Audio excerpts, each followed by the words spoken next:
64 synthesizer.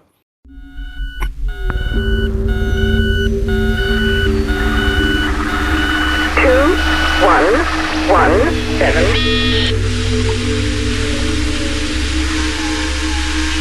2117.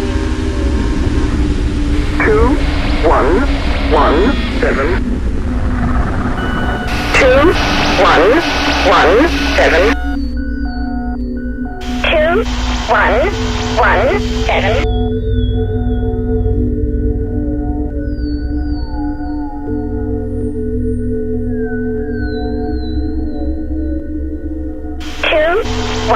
2117. 2117.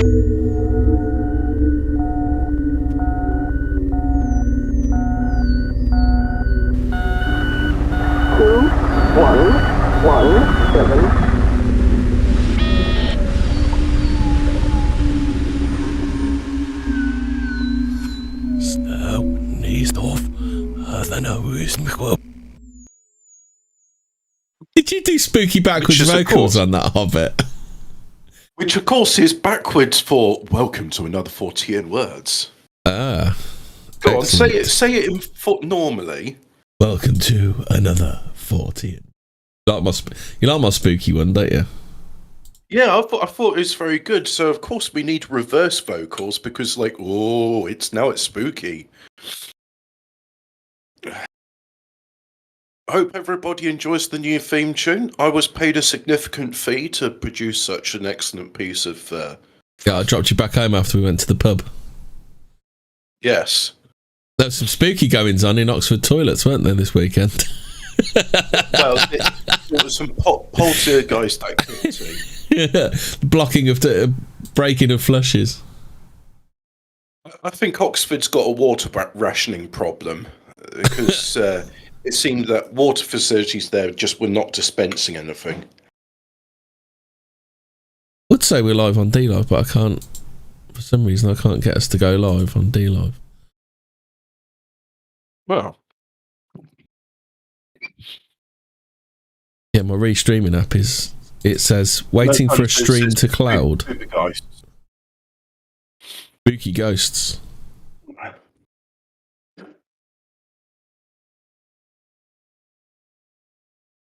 Oh, that's it. No, we should be live now on my own channel, Hemmingford Grey, and Dopey Chris's channel. Let's have a look here.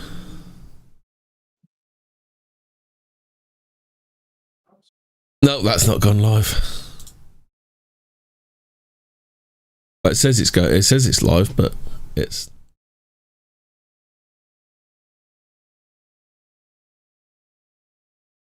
We're live on. If you want to watch it, we're live on my YouTube channel. Live on my D-Live channel. Oh, and we're live on Patriotic Talk as well. Right, so we're live everywhere. That's the technical bit done. So, right, episode 100. Because I couldn't be bothered to sort out a galaxy of fabulous guests, what we're going to do is we're going to talk about the previous 100 episodes. Hobbit was there for most of them. Madfaz doesn't know what we've done, so it'll be kind of a good jumping on point for any new listeners, or maybe if you've been a mid-term listener, there's stuff you haven't listened to before. I just thought it'd be a good idea. There is a thing of a podcast archive. That's what it's called. Couldn't think of a term, with all the old episodes in it, and that song, the samples in it's from the Lincolnshire Poacher, because one of the early episodes you did was about number stations. I mean, don't say early. That's one of the more recent ones. I forget how long Port Zero's been gone. Right, so let's start going through the archive. So episode 1, I remember at the time was me and the previous co-host discussing episodes we were going to do. So that was episode 1. So episode 2 was Borley Rectory. Do you remember Borley Rectory, Hobbit? See, over calling it Bollywood Rectory. Bollywood Rectory. I think we figured out it was probably the daughter causing the poltergeist activity, didn't we? If it wasn't Harry Price himself with his stones in his pocket. Magic stones. Yeah. naughty.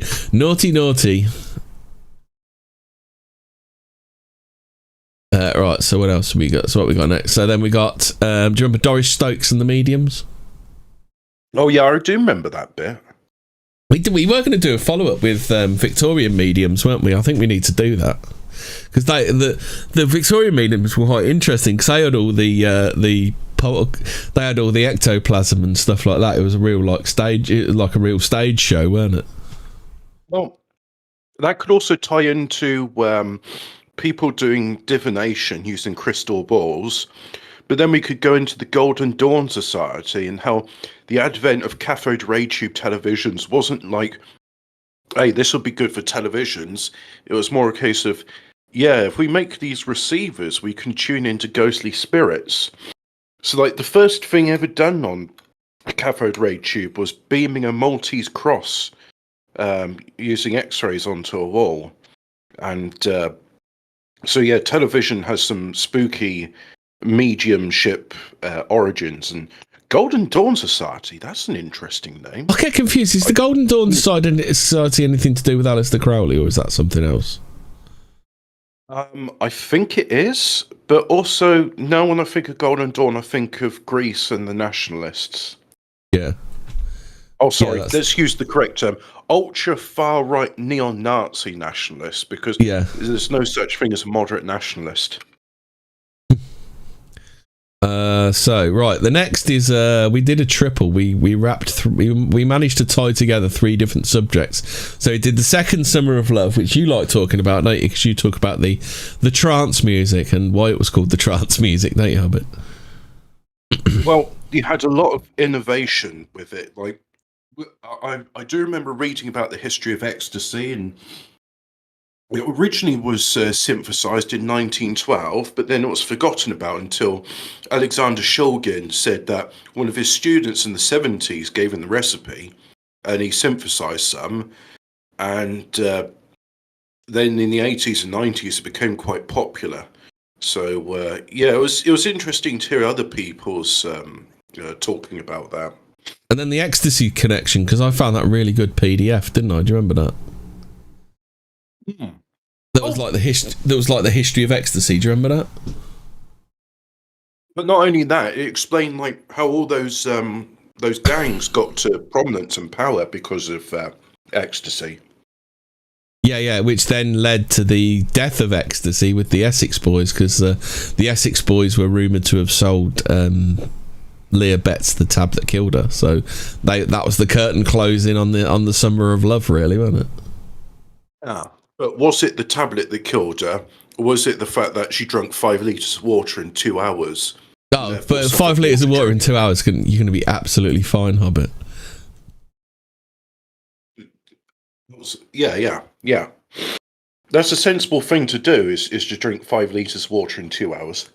What, do you remember that on an unrelated note, but slightly similar? Do you remember that the competition where the woman tried to win her kids a wee by not weeing? Oh. And killed herself because she completely unbalanced. Is it unbalancing your electrolytes? Is that what you dilute your electrolytes or something like that, don't you, when you take on too much water and don't get rid of it? It's called water drunkenness, but I mean, if you're trying to hold in your pee, your bladder can rupture, and that's how famous Dutch astronomer Tycho Brahe, he died because the Dutch are scum. And he was like, I really need to leave the table and attend to some personal issues.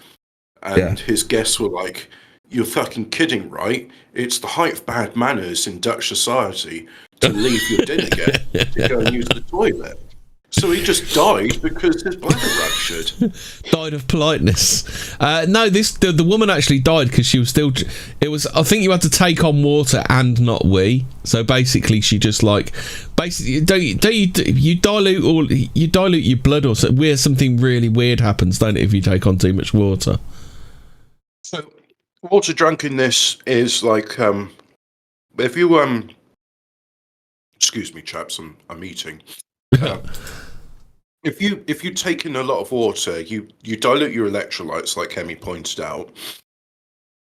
And if you do it too much, the point where you're drunk is also the point where you'll probably get into heart fibrillation because things are going to go screw Louis. Yeah, and then you'll go unconscious, and then you'll stop breathing and die. So, also in the Ecstasy Connection, we noticed a particular element of Dutch society were quite heavily involved in it, weren't they? Yes. The Dutch are very interesting in sassafras. They must be getting through a lot of root beer over in the Netherlands. And then I think we were the first person to start talking about it. Esoteric Greta Thunberg. Do you remember that? That's first appearance 0, isn't it? That one is. Yeah, and it's very right, because it's like, who is this mystery child who's actually a teenager but looks like a child? Where's she come from? Why is she thrust into the limelight? And why are there all these weird symbols surrounding her? Yeah. Why is Leonardo DiCaprio a boyfriend? Leonardo DiCaprio. Haven't you seen that bit where he's acting really nancy around her and like feeling up her undeveloped tits? No, I haven't seen that. I saw it. He was like, he congratulated her on how environmentally conscious she was being, like travelling from Sweden to America in the Prince of Monaco's yachts and using all that diesel, because that's way more. And then sending it back by diesel while she got an airplane back. Yeah. Oh yeah. What a fucking cock! What a complete cock that guy is. do you think there's mouthwash? Do you think there's something iffy about Greta Thunberg on a esoteric level? Yeah, because like her parents and shit are into that weird fucking cult shit, aren't they? Which one? There's about parents. Both of them. Like both of them are fucking weird. Sorry, no. Which cult? I think it's yeah. Well, they had the symbolism, didn't they, on their like T-shirts? Yeah. And shit, and they're like, an extinct. Did you notice the? Oh, what was her first campaign, Hobbit? It was FFF, weren't it? Which is 666. Free from Fridays. Freedom Friday something. What was it? Can you remember what it was, Hobbit? Fuck Billy's in the fetus.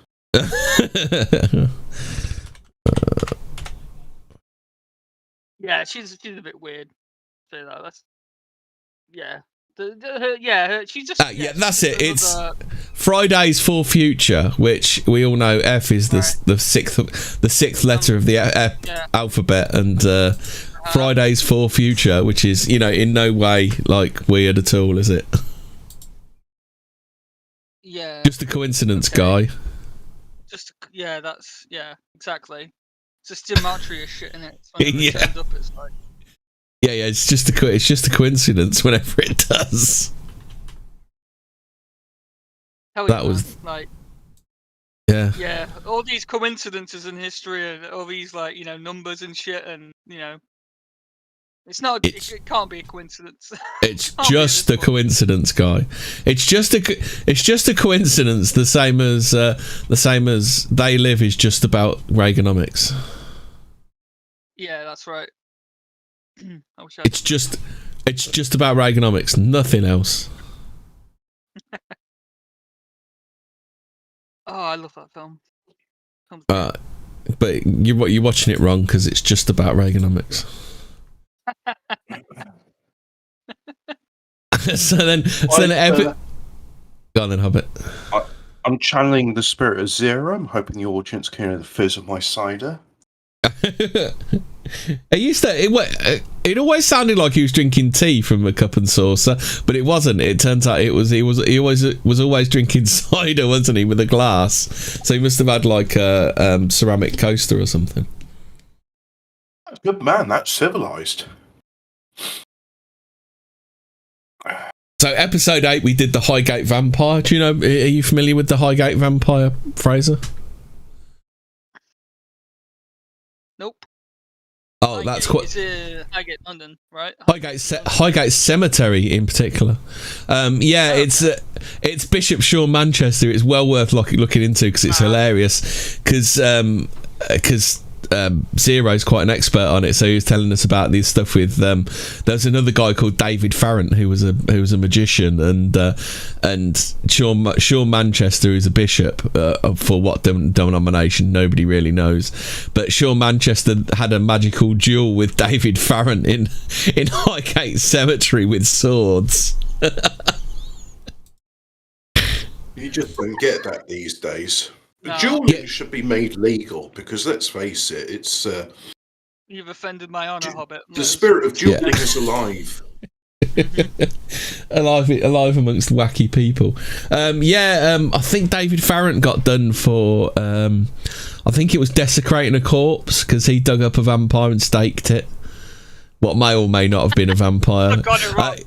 You want to look into the Highgate Vampire. It's wacky and funny. My first experience of Sean Manchester was when I was a kid. There used to be a program called Central Weekend. Where Sean Manchester was actually on an episode of that, and so then you had. Let's stop reminiscing about 1930s, man. Come on. So then you have Nicky Campbell interrogating him, and probably Anna Soubry, because apparently Anna Soubry the Nazi used to co-host it with Nicky Campbell. So then after that, Brutus did an episode with me about Adam Weishaupt. Yeah, that was amazing having Brutus on the show. How did you get that happen? And then Brutus I did it on Brutus's channel. That's how I got him. Wow. Okay. You baited. Yeah. So I did it. Is he reputed to be the first he created the Illuminati, did he, or something?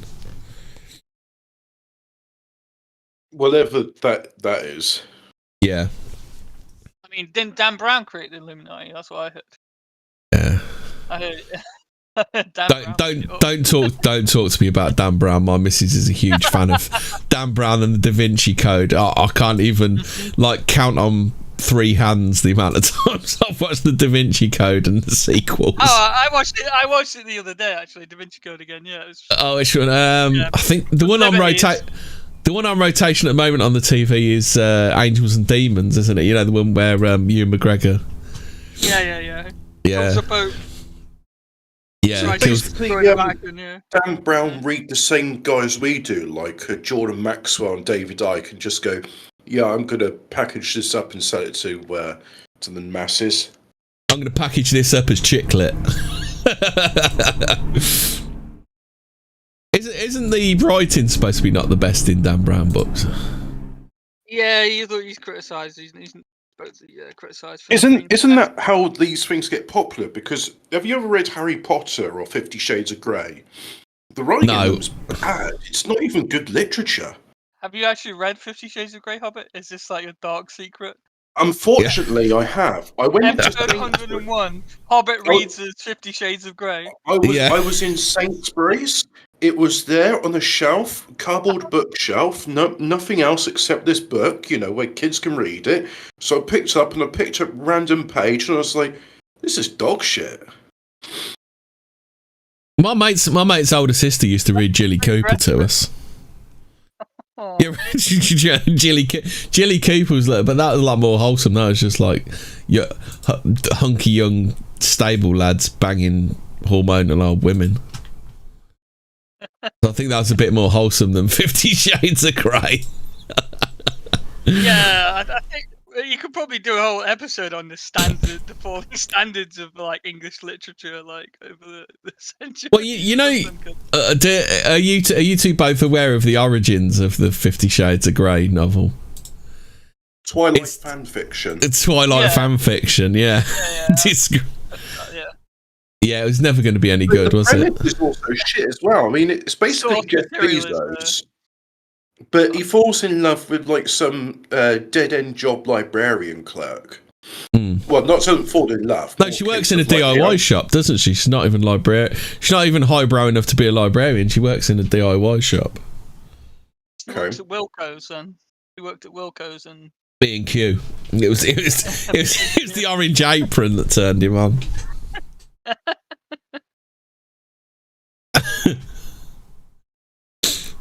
Are we done with 50 Shades of Grey? Even though I've never spoken about it on the show before. So next episode was one of my favourites, fairies. It was like, oh yeah, I thought they were like twee little things with butterfly wings. It turns out they're vicious little bastards, aren't they? Oh no, yeah, I've heard stories about fairies. Yeah, they're supposed to be nasty little bastards. yeah.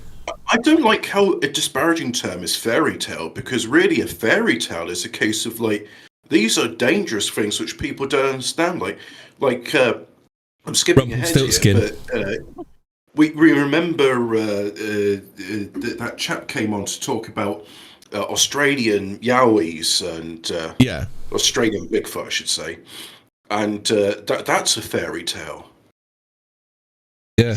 Is that what they have for fairy tales in fucking Australia? Because everything else. Well, is what I'm saying by fairies trying to kill them. Is these are fey creatures, and they're not to be messed with, and they're dangerous, and they stay hidden if they don't want you to notice them. Yeah. Yeah. Yeah. Just like hobbits. Yeah, they don't fuck around, do they? Yeah. Well, you always tell the story of that stone, didn't you? Do you think that's fairy related? The stone that they tried to move and they couldn't move it. Oh, that roll right stones. One of the farmers decided that it'd be good to take one of the stones and drag it down to use as for a bridge across the stream, and it took about 3 months. Lost 3 men, injured multiple men and horses, and then there was numerous other things as well, like families getting into bad health. So then what happened was they decided, the farmer's like, no, going to put the stone back where it came from. It's too much trouble. So he did that, and it was much easier to drag it back up the hill, and no injuries were occurred. So it took about 3 days to bring it back up, when it took about 3 months, and they didn't even get all the way down to the river. So I find that very strange. Yeah. Excuse me. Interesting. Magical rocks. Oh, rocks are magical. And the other thing is, rocks are alive. I know people will say, rocks are the deadest things around, but it's like that one in Star Wars is. Did you see all the stuff with the Star Wars character called Geode? One of the Knights of the New Republic is literally a rock. Rock. It's a pilot of a spaceship. The pilot. It's a pilot of a starship called Starship or something. That's imaginative. Yeah. But science fiction these days, Jesus Christ. Well, don't even bother with the stuff. Yeah. But no, rocks are alive. Druids and Shinto both believe life flows through everything, including rocks and trees and rivers and such, so... Yeah, in Norse mythology, if you crack open a rock, you can find dwarves inside, if you're attentive. Well, actually, there's been actually documented, many documented cases of toads or frogs, rocks being split open and toads or frogs jumping out alive. Yeah. Evening all. Evening in. We're just doing a retrospective of the previous 100 episodes. Previous 99 episodes. We're getting all the guests in tonight. Yeah. No, I got a superstar guest. The Highgate bit you did. I used to live there, and I did go to Highgate Cemetery at midnight one time. So. Oh, did you? You didn't actually go there when the duel was going on between Sean Manchester and David Farron. Yeah, it was some years later, but yeah, it was good. It was good to go after dark. Climbed over the fence, and I'd like to go actually. How many acres is it? It's massive, isn't it? Highgate Cemetery. It's a fair size, yeah. So is it like 35 hectares or something? Yeah, it's huge. Old money. Why would you need such a large graveyard? Shit. A lot of dead people. A lot of people died, don't they? So. Especially in London. I think George Michael's buried there. So Karl Marx's tomb's there, isn't it? Yeah, that's huge. That is. So. Yeah. keeping true to his philosophy, you have to pay to go and visit his tomb. Yeah. So here you go, Fraser. You ask why it's so big. There are approximately 170,000 people buried in around 53,000 graves across the West Cemetery and East Cemetery at Highgate Cemetery.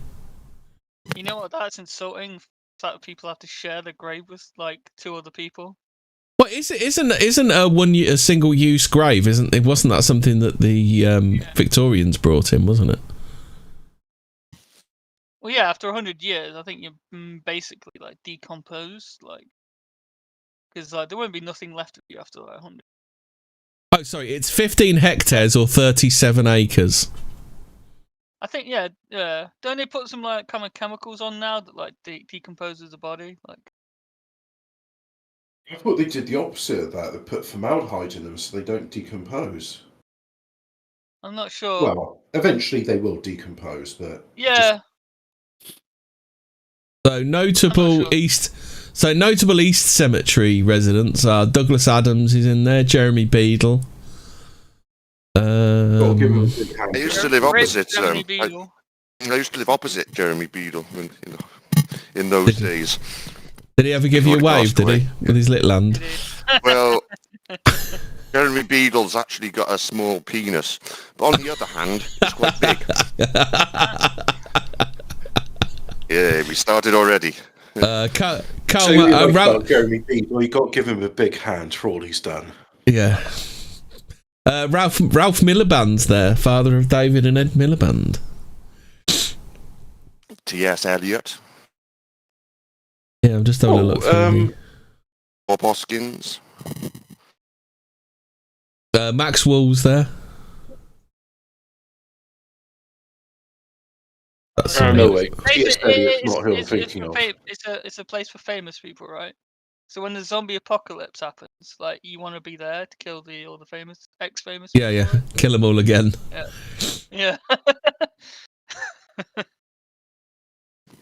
For some reason, there's Charles Cooper, who was once Australia's New South Wales Australians premier.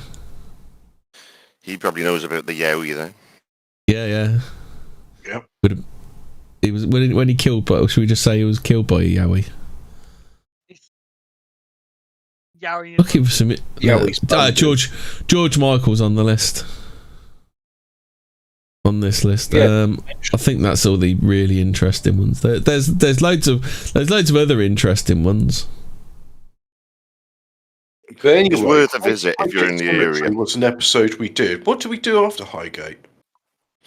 So we did Highgate Cemetery, then we did Adam Weishaupt, and then we did Fairies, which was interesting. I wouldn't mind doing Fairies again, so we can find some more stories about it. There are actually a load of like fae kind of creatures that like. I mean, are we talking about English fairy tales? Or are we talking about kind of cryptid humanoids? Well, I mean, I'd be quite happy to talk about hobbits and piskies and. Well, we were actually there's enough like British tales. I mean, there was a guy who went to who actually got sucked into a fairy dance, and his girlfriend who'd gone missing. He found her there, and she told him how to get out. We discussed changelings, and also when fairies attack cattle. Fairies attack cattle and swap them out. So Conan Doyle's experiences with fairies. I don't think we actually got round to that. It's worth doing things to Castle. Remember we did that 3-part special on animal mutilations because it was so strange. Yeah. What else about fairies? The two separate people that died on fairy mounds. Yeah, there's people loads who of died stuff. on the hairy mound. That's not a good experience. Strange death.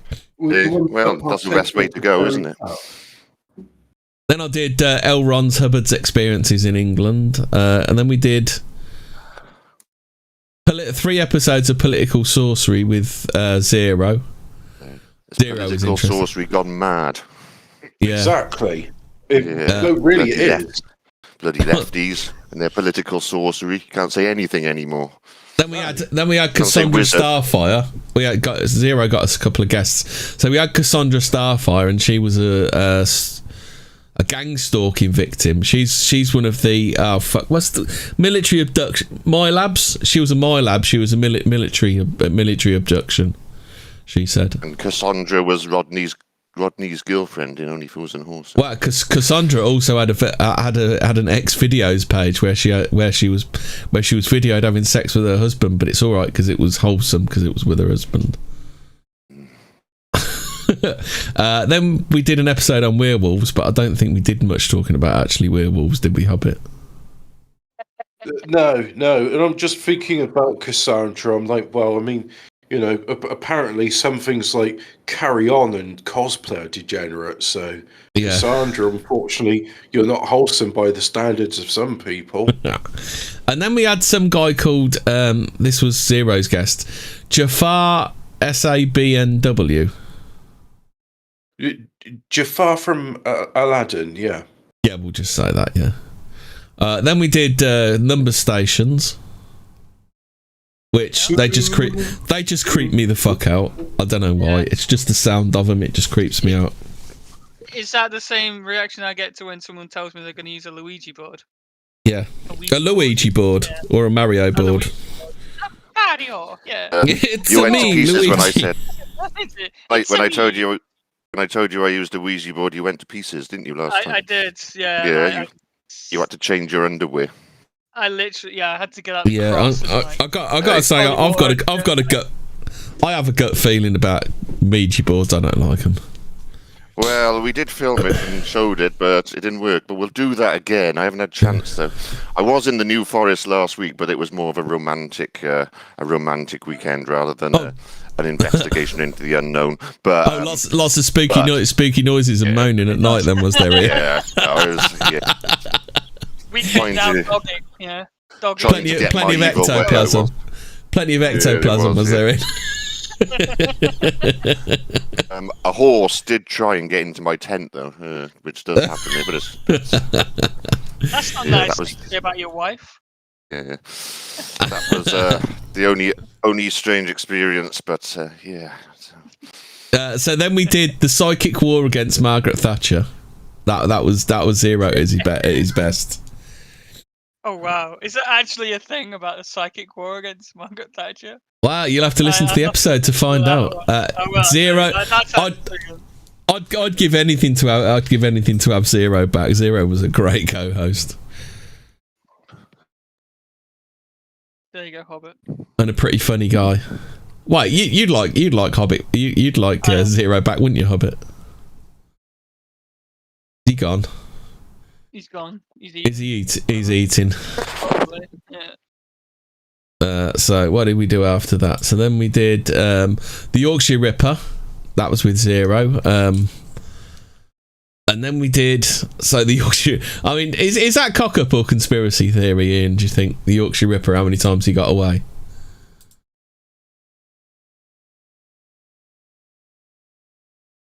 Where's everyone gone? Ian, you there? I am here. Sorry, I went to get my lager. Oh, right, okay. What did you say? Sorry. Yeah, the Yorkshire Ripper. Is that cock up or conspiracy theory? The amount of times that they nearly had him. It's because they didn't have computers. It was just before the computer age, so it's still a paper-based system.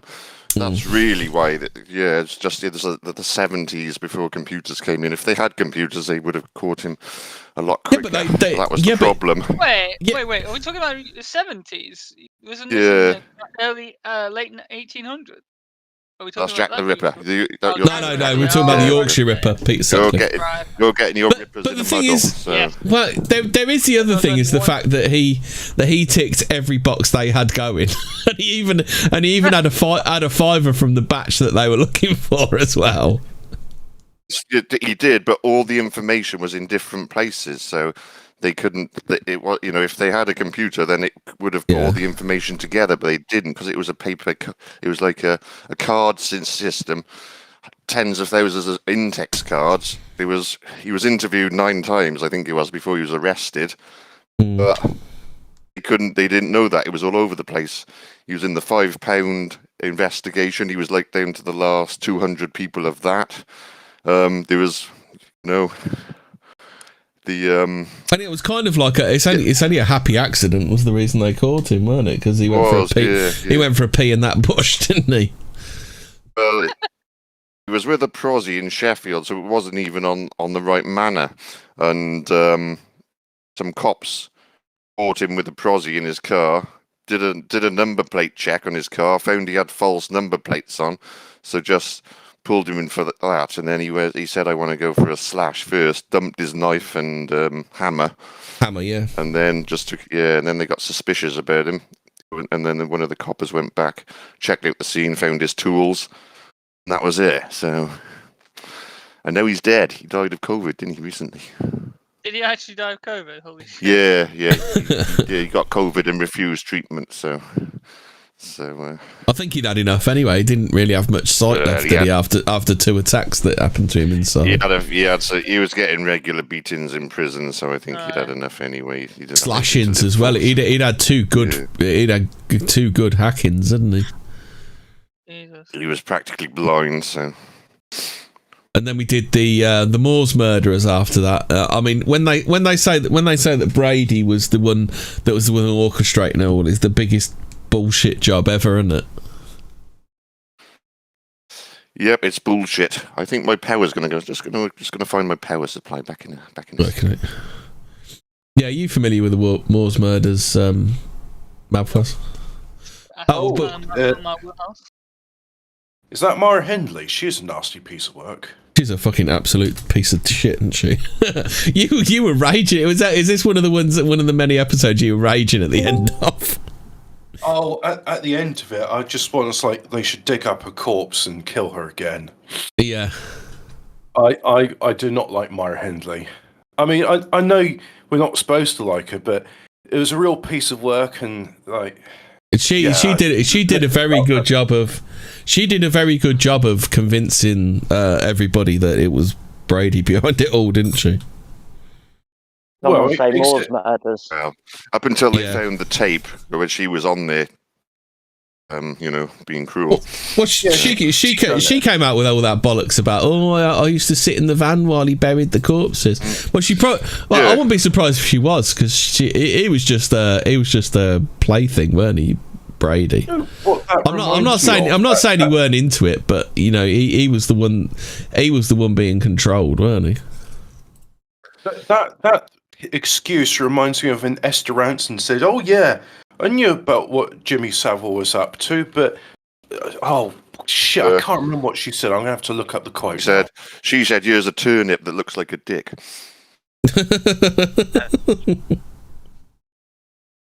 I don't think anyone's old enough to remember that life in here, Ian. Only me and you. Only me and you, mate. Behind Childline, isn't it? I've seen a few Christmases. Yeah.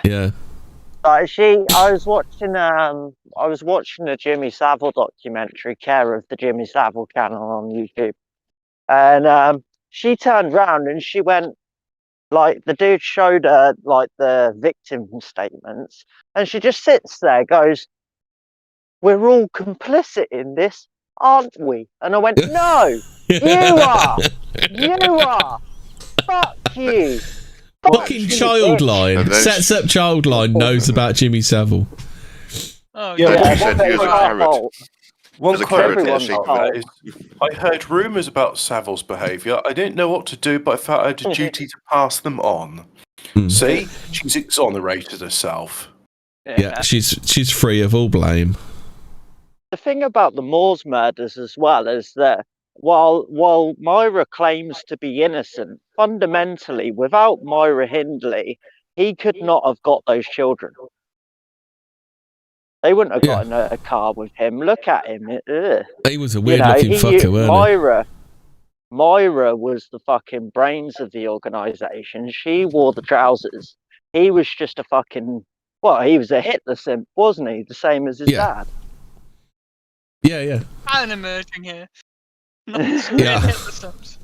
Well, you wait till we get on to Colin Island, the gay slayer. It gets even more. Colin Island was a big fucking nutsack and all, weren't he? Yeah. And Copeland was a Copeland, sorry, Nazi as well. Yeah. Copeland's the one I was thinking of. He was the guy. No, Copeland was the bomber, weren't he? So I get confused. Yeah. They were both killing gays in the Admiral Duncan, weren't they? Just different ways. Yeah. Yeah, they did knock back a few gays, didn't they? And he was the drummer for the police. Wasn't Dennis Leelson a bit that way? And I'm not talking about gay, I'm talking about Nazi. Yeah, I think so. It's a common thing. I seem to remember that. Yeah. He was sympathetic to the Nazis. I'm pretty sure he was sympathetic to the Nazis. Anyway, I mean, they all like them. What with the gay stuff and everything. Yeah. So it must be the uniforms. So then we move on to electronic voice phenomenon. We did a bit of that. Oh, good, yeah, because I remember with the Doris Stokes thing, I wanted to talk about electronic voice phenomenon because that was like with mediumship. I found out this guy, this Italian bloke with a valve radio, and he could hear spirits from the dead. So people come to him and say, "Hey, can you talk to my mum?" And so he would. Doris Stokes said she was a medium. Doris Stokes was a bit different though, weren't she? Because what it was Doris Stokes had a massive post bag, so people would write in going, "I really want to speak to my dad. He's this, he's that, he's the other." So what Doris Stokes people used to do was they used to file all the letters. They'd make notes of it all. They'd invite the people to the thing, and then, hey presto, Doris Stokes happens to read out everything to do with their relative. Now that's what we call thinking ahead, mate. Yeah. That's getting the drift on right there. That's the long 5D chess. That's the long game. That is. Yeah, that's 5D chess moves. Prior planning prevents piss poor performance. Exactly. Yeah. So then, the next one was Zero. Said there was always felt there was a link between Diana and Jill Dando. So he said that they were both like fair haired, look very similar, both sacrificed. Getting into the everyone is a crisis actor mode. No. This was he thought that they were like sacrificed because they were golden princesses. That was his take on it. Okay. Way too good. When Charles and Diana split up, Diana used Jan's dildo. Oh, no. Nice. Play on words, you see. They used to call her Jill Blando, didn't they? She was so boring. But there was a good article in Viz because it was Barry George, wasn't it, who was obsessed with. He was accused. He went to jail for the murder, though he didn't do it. That was when me and Hobbit first took the Barry George did it pill, didn't we, Hobbit? He had a thing about Freddie Mercury, didn't he? He used to claim he was Freddie Mercury's cousin. Did you know he jumped 3 double-decker buses on roller skates? Does that sound like a fucking world-class retard to you, Ian? It was like a fucking head case. Yeah. But no, he had a thing about Freddie Mercury. He used to claim he was Freddie Mercury's cousin, and in Viz they had a article, and it was headlined "Scaramouche, did he kill the Jill Dando?" Oh. Okay. But he didn't, did he? Viz is mostly irrelevant and it's northern jokes, but the one I always found strange in Viz is they did a comic strip about the Dutch politician Pim Fontaine, and they called him Playtime Fontaine. Oh, that was good, that was. Uno reminds me that there's a Rich Hall documentary, isn't there? And he thinks Copeland's linked to Jill Dando, doesn't he? Yeah. The nail bomber. Yeah. What's the link? I tried watching. I couldn't get into it. So, was it a purely a Crime Watch link? Was it? Yeah, it was something to do with Crime Watch. Yeah, she mentioned they were something about getting close to paedophile rings or something, and that's why she was killed. Yeah, but she was just the presenter, though. She wasn't the one who was doing the investigation. She was just reading off a cue card. So I don't know why people would kill her. It's the detectives you want to kill. Well, she was, before she took the Crime Watch role, she was actually an investigative journalist. That's how she got the. That's how she got the Crime Watch role. Right, okay, yeah. I just thought she was an airhead. Nick Ross used to just turn up and take the glory then, did he? Yeah. Different camera. So episode 27 was the James Shelby Downard experience. I don't know, he's big in esoteric stuff, isn't he? Because someone DM'd me once and said, oh, thanks for talking about James Shelby Downard. And that was purely zero. I don't really know who the guy is. Anyone else know who he is? Never heard of him until... That's the thing, I learned a lot of stuff by doing this show. Yeah. Let's have a look. Of course, we always get my wacky episodes in. Oh, he's an American conspiracy theorist. Didn't Zero say he wanted to beat up Nick Pope? Yeah, he wanted a fight with Nick Pope. Get Nick Pope the government dope. Yeah, Zero wanted a fight with Nick Pope. And I think he actually meant it as well. Yeah. So then we did the 27 Club. Oh. So all the famous people that die at 27. Yeah. That is weird. Now that is weird. Have you also heard the Amy Winehouse and what was it? Lady Gaga thing? They're the same person, and the reason why Amy was killed off was it Amy who got killed off or Lady Gaga that killed off? I can't remember. Amy's dead. Amy's dead. Yeah, because they were dead, Jim. She couldn't play both roles anymore. I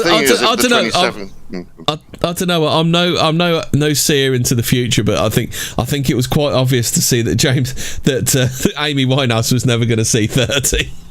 I don't think you need to be some sort of psychic to figure out that was going to happen. If you look at all the famous people that have died, though, you can have a club for every age. It's not just 27. So I should imagine like people died when they were. Yeah. I think John Lennon's it's just in the 40 club. The 40 club. He's in the Stephen King club, isn't he? Stephen King killed he used to like to give his he was into peace and all that shit, but he used to give his wife a little bit of a battering, so it wasn't that peaceful. He was no pacifist in the bedroom then. No. I like that meme that's going around, the one where they're standing up while the maid cleans the bed. You know, Pete, right on, we're all in it together. Let's have a classist society. As long as you're at the bottom and not me. Wanker. So then we had a couple of streams where we did like some just general talking about stuff in general. We had the first appearance of our guest Cloud X, who now pops on now and again, and one of Hobbit's favourites, Geff, the talking. Do you say Geff or Jeff, Ian? It's Geff because it's written G-E-F, therefore I pronounce it Geff. It's pronounced Jeff. No. We're not getting into this. I won't start a fucking argument about this. Like, is it GIF or GIF? Like, it's fucking GIF. It's a GIF, right?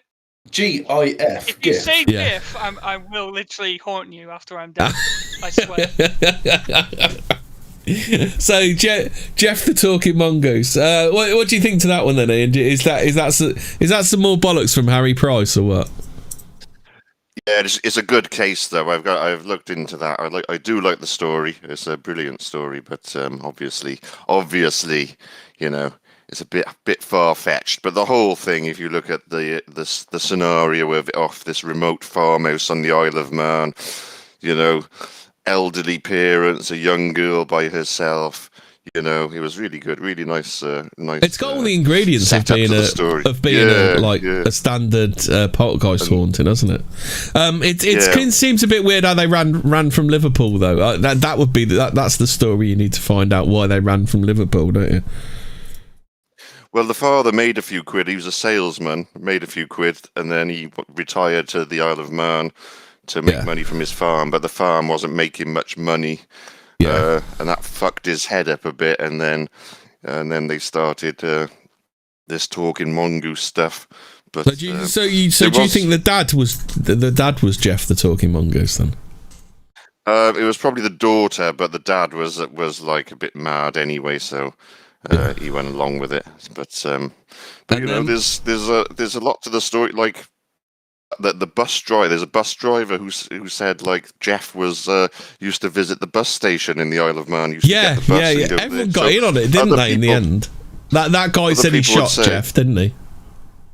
Yeah, but that was just a ferret, I think. That fancied a bit of fame, but but the farmhouse is no longer there, which is a shame. It was knocked down for some reason, which was odd. But probably ramshackle.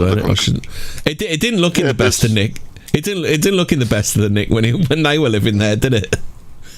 There's other buildings in the area of that age which are just left there, which you know we've got just ruins now. Which but that for some reason that was knocked down. I don't know, maybe to make way for cattle or something. But they do motorbike racing around that area now. But I've visited there on Google Earth, and you can go to the site, but there's nothing left of the house. And then we had some idiot on talking about the Loch Ness monster. Do you remember that one, Ian? Yeah, what a fucking arsehole. Shitting all of our hopes and dreams. Yeah. There we are. We were never the same again after that episode. We're just complete diehard skeptics now. Yeah. I mean, I'm a lifetime member of Snopes now. Yeah. No, I'm hoping to go in the new year, actually, to Loch Ness. That would be for a few days. That would be good. But I don't think it's a good idea to go on a plane at the moment. So eco holidays in this country, there's plenty of places to go. So I think for my holiday in the new year, I'll go to Scotland, spend a few days at Loch Ness, have a look, and it'd be nice. See if I can see the monster, but I haven't done yet. But yeah, so. You might get eaten alive by midges though. Yeah. Yeah, just do a spooky episode on fucking midges. Midget. Were they sent from Satan himself to torment the living? If you live in Scotland, you'll say yes. Yeah. So then we did crop circles. Are all crop circles two blokes and a plank, Ian? Every last crop. Two blokes and a plank said they did one, which means they all are. Every last one of them is two blokes and a plank. Or when I made one, it was one bloke and a plank, because I asked people to make one with me, and they said, "Don't be fucking stupid." Oh, what? Dom wouldn't do it with you? So it's like, so I went and did it by myself. And a load of what was the thing? Is it like radioactive isotopes or something? Oh, what? They wiped a bit of radioactive isotope on the plank, did they? I was told to go and get myself a girlfriend, so I ended up going to make. I went and made one by myself. So, what do you think to crop circle? What does everyone think to crop circles then? Because the genuine ones are weird because the stalks have actually been bent, haven't they, at the atomic level? Yeah, bent, not broken, like shaken, not stirred. Yeah, that's the little legs on the flying saucer have come down and made those. I've got a good photo though. You know the white horses in Wiltshire on the hillsides. Yeah. I've got a photo of myself stood on one of those, and then in the background there's a crop circle. So I've got two phenomena in one, and and then I got told off by the warden for standing on the horse. So. Get the fuck off there now. Sign says no standing on the horse. Get off that fucking tractor. Yeah. Fucking city people. Yeah. Is that the one with the man as well, the Wiltshire man? Is it? The man with the big cock. Yeah. That one. No, I'd like to go. I'd like to see that one. You're not still on him then yet. No, which is the one they've actually dated, because they actually dug a load of chalk out and dated it, didn't they? And they worked out it's like from the 1850s or something, didn't they? That was. No, I think that don't say that. Don't say that, please. Man with the big cock is. He's newer than they thought. That was like Hercules from medieval time. Well, from the the early days, but it's not. It's like a satire from sort of the 16th, 17th century. The Ufferton White Horse, that's from something like 3000 AD. That's the oldest one. Most of them are from the 1800s, made by farmers and their wives, who also happen to be their sisters. But it's good to go and see them. I've tried to visit them when I can. I'd like to visit them all. I think I've visited most of them, but I'd like to go and see the guy with the big cock. I haven't seen him yet, but when I get round to it, I'll go. What do you mean? Does everyone not have like two great grandparents? Only one set of each, no? It's all incest, isn't it? My mum remembers. Let me think. It would have been her great grandmother. So she would only speak Flemish. She wouldn't speak any French. Her name is Sylvie. Her great grandmother. How many generations is that from me? She'd have been in the 19th century. Well, I remember my great grandmother, and she lived to about 103. So she was around 1896, 1893, I think, when she was born. Oh, okay. So she would have 1896. Okay. She might have been with a big cock, Hobbit. She would have remembered the Titanic. I know. You would remember the Titanic incident as well. She sunk it. Wait. Right, and you think she was 3 generations before that, like in the 1850s when time began, right? Well, have you been watching some of our recent episodes, Ian? We've found out that time began in the 1800s. No, I've actually been busy lately. I've been making the most of the last summer. As I said, I was in the New Forest last week, so I missed last week's episode and I haven't had time to catch up. But I will do as the evenings draw in. I'll catch up, and also I've been working on. In a couple of weeks, we'll do American Monsters. Me and Dom will come and do that. Who does that sound? Anyone? Yeah. Oh, does that say? Yeah, you want to do that? Okay, yeah. Okay. Just knocking some stuff up. Spotted pavement ape, the Georgius Floydius. No. Do the Flatwoods Monster, Lizard Man, Frog Man. You can do Boggy Creek. The Dove Demon. See, American is so unoriginal. Everything's got a man. Could throw in Bugman. Could throw in alligators in the sewer, perhaps. Thinking about that, but I'll let you know about that. But yeah, carry on this. So what else we got? So we got UFOs, but I don't think that's the one you did with us. So we did some talk about UFOs. Legend of the Mothman, that was Ian. Second appearance, wasn't it? So then Dom did that one, didn't he? Yeah. Clown X we had for that one. Then we went over some unexplained histories. And then me and Hobbit, we did 2 episodes on cattle mutilation. Hobbit, we did. I know why you'd had enough by the end of Dennis Nielsen, because we did 2 episodes on cattle mutilation and then Dennis Nielsen. Well, I found it very unusual with just like the way that these animals were eviscerated, but there was no blood, and then there was that weird FBI report which we were reading out, like, someone had scanned in and digitized it. Yeah, that was really interesting. That was, wasn't it? What are your thoughts on? You did 3 episodes on cattle mutilation. Yeah. You say you did 2, and then Dennis Nielsen. No, you did 3. What do you think to cattle mutilation then, Ian? Well, we did touch on it, didn't we, when we did the episode on the mysteries and hauntings of the New Forest, and we did cover there was some cattle mutilations going on there, and we did look at some graphic images as well, didn't we? Which may have upset some viewers, but we have to do these things, and so. Well, I think our episodes on cattle mutilation upset the presenters more than the viewers. So they could be. It could be, it could be aliens taking a sample, seeing what we're like on Earth. Why did back for cows though? Like. Well, but what you call aliens, I call fairies, because fairies have had a long history of doing strange things to cattle.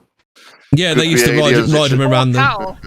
They used to ride them around the field till they died of exhaustion, didn't they? That's what. Or was that leprechauns used to? I can't remember whether it was fairies, either fairies or leprechauns or pixies that used to do that. I can't remember which one. But yeah, they used to do the thing where they'd swap out a real cow for a fake cow, and the fake cow tasted like tofu or something. Oh, vegan! It was vegan. Yeah, it was a vegan cat. Turned into a vegan cow. Maybe they're not able to tell it was a fake cow. In which case, I have fallen to the fairy spell because I was in Tesco the other day and I bought some good. Yeah, you have. It said cheeseburger on it, and then I got home and it had vegan signs on it. It's like, yeah, it's all vegan. It's like, how can I have an all vegan meat feast? That was. Are you still complaining about that pizza? Yes, yes, I am. Fuck it now. I mean, the thing is, if I went to trading standards, they'd laugh in my face. But I know that is a blatant breach of trading standards. Yeah, you just go to them, Hobbit, and tell them about the fairies making the fake cows that then you got turned into your cheese and meat feast. I think if I was trying to explain to trading standards that this is continuation of the fairy conspiracy, they'd probably take me even less seriously. I mean, you should take to Twitter and say they're appropriating our food. Stop appropriating the name of meat food. Get your own name. The Fae ruined my pizza. Yeah. The Fae ruined my pizza. Oh. I think it's probably easier to carry out an anal probe on a cow, so that's maybe one of the reasons why they like to take those. Why don't they ain't that bright, because why don't they just take 2 cows? Well, I don't mean 2 cows, I mean a cow and a bull. Well, they just take 2 of those instead of like, oh no, we'll do. We'll dump this cow suspiciously. James Herriot's always got his arm up there. Any man will tell you 1 cow's enough, mate. Oh, I forgot to mention one from earlier. It was Strange Visitors. That's where we talked about like bogus social workers and stuff like. Do you remember the phenomenon of bogus social workers? I remember seeing one on Crime Watch. It was which was a bit sick, to be honest. These aren't the stories of like black-eyed children, isn't there? They're supposed to be like bogus visitors. Turn up children. And that's the black-eyed stuff is really weird, isn't it? Because no one's ever told a story of letting them in, have they? that's the thing. No, that's exactly. The thing, isn't it? If you do, you're probably dead, right? So yeah. It's that shit band with Will.i.am, isn't it? Yeah. The black-eyed kids. My favourite are the Men in Black. They go, don't tell this story to anyone, otherwise we'll come back for you. And everyone then spills their guts about the story. Nothing happens to them, does it? Yeah. So then we did Dennis Nielsen, where Hobbit made me stop the episode because he couldn't take anymore. Yeah. Yeah. You've never been the same about Kentucky Fried Chicken since, have you? God, it's like every time I think of fried chicken with bones, I just think of like him flushing down finger bones and stuff down the bottom. Oh no! They had like Drano or what's the drain company? Anyway, they came in and we found all these bones in. And Dennis like, someone must be flushing their KFC down the toilet. I just imagine him doing it like from a comedy program where he's going, someone's been flushing KFC down. No, they haven't, have they? Just imagine it like that. Yeah. Oh, this is a bit big to me. No, that's not KFC. That's a huge chicken there, lad. That's a big chicken you got there, pal. Oh, that's a wishbone. No, it looks like a human femur. Oh, what are you, some sort of like forensic expert? Actually, yes, I am. That's a human femur. Oh, dear. Even flush a leg bone down the bog. That's where the fairies put the real cows. They flush them down the toilet. Yeah. Dennis Nielsen's magic toilet. It must have been. You wouldn't even get half a femur down the toilet, would you? Hold on a minute. This toilet theory don't stand up. Well, if you want to revisit an episode, put one on holiday or something. Yeah. This toilet theory don't stand up, does it? Because you wouldn't even get like half a femur around a U-bend, would you? What did he do with the legs? I don't QX music. think about it. Yeah. It's like, yeah, this doesn't make sense. Dom says they should have put Dennis Nielsen and Jeffrey Dahmer in a house together and filmed it. So after then we had Ian back with the Enfield Poltergeist. So Enfield Poltergeist, I can't remember. Did you think that's bollocks, Ian? It looked like it was, wasn't it? So it was either bollocks or it was real, one of the two. So that's what we've got to go on. But yeah, it looked like, and the guy with the moustache he just had his eye on that girl, didn't he? That underage girl. So usual case of pedo alert. But yeah, so it was I did visit the house. I used to live around there, and so I did go and have a look one day. It's just a standard house, but yeah, I saw no supernatural goings on. But to this day, the girl said, she's a woman now, but she still says that it's all true. But you know, well, because the fairy girls, I mean, till the day they died, I think didn't they say only the last photo was faked. They said the photos were fake, but they said that there were still real fairies. So well, why not take photos of the real fairies then? You fucking idiots. So, fairies or the real fairies? So yeah. Fairies. Maybe they're the same esoteric and spooky origins. Yeah, the levitation photos though that we looked at in the Enfield Poltergeist, that was obviously them jumping off the bed. And I did recreate one of those photos by throwing a can in the air. Yeah, I remember that. Yeah. Taking a photo. Yeah, so there you go. That's. So do you think the paranormal guy was in on it, or they were just pulling the wool over his eyes, and he was like a sad old geezer who'd lost his daughter? Yeah, sad old geezer, wasn't he? Yeah. You know? Yeah, didn't know what to do with himself, so just did that. Morris, his name wasn't it? Morris. Yeah, Morris. Something. Ali G interviewed him as well. I did he? And took the piss. So yeah. Fuck that guy. Jesus. Yeah, he's dead. Yeah, so take the piss out of Morris, do you? So good riddance. Good riddance to bad rubbish. I saw Guy Playfair's name come up recently, but I can't remember where it was. Because he was the other one. He was just fucking it off though, weren't he? He was a journalist, wasn't he? Guy Playfair was just fucking it off, weren't he? I don't think he was really interested in it, was he? Because the other guy was there all the time, wasn't he? Guy Playfair just popped in now and again, didn't he? He wanted to do some hard-hitting political journalism, and his boss gave him the Enfield Poltergeist, so he was a bit of doing a protest because of that. Oh, I thought Guy Playfair was part of the paranormal research.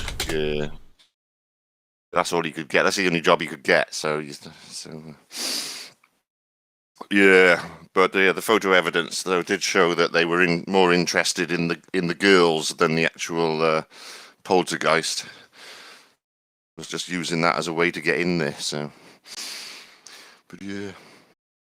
Yeah. Right, what we got next after then? Then we did the Weather Underground. Are you familiar with the Weather Underground, Ian? It's the American terrorist outfit. Tourist. No, I'm not. I'm not. That's no, I'm not familiar with that. Bill, I think it's Prince Obama. Sorry, Barry Tell me more. He was to do with the Weather Underground. He employed. Is it Bill Ayres?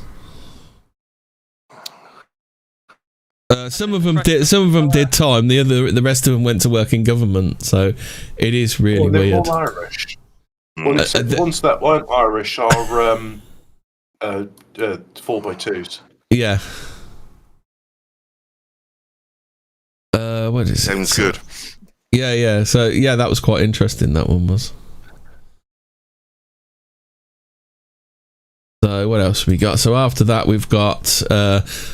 The one after that is UFO Report, so that was you again, Ian. The UFO reports. Yeah, covered a few cases there, didn't we? The Solway Firth photo of the little girl with the alien in the background. Yeah, that was weird. He's actually on backwards, isn't he? Like people have like, it's like backwards or something. Like he's got like a space helmet, all in white with a space helmet on. Yeah, he's got a permanent helmet, and yes, that is an odd one. It's there is another photo in that series where the guy's wife has got like this blue dress on, and due to it being sort of older photographic equipment, maybe the light shining on her from a certain angle has made her appear white, something like that. But it's still, still bollocks. Could be his wife, could be an alien, we don't know.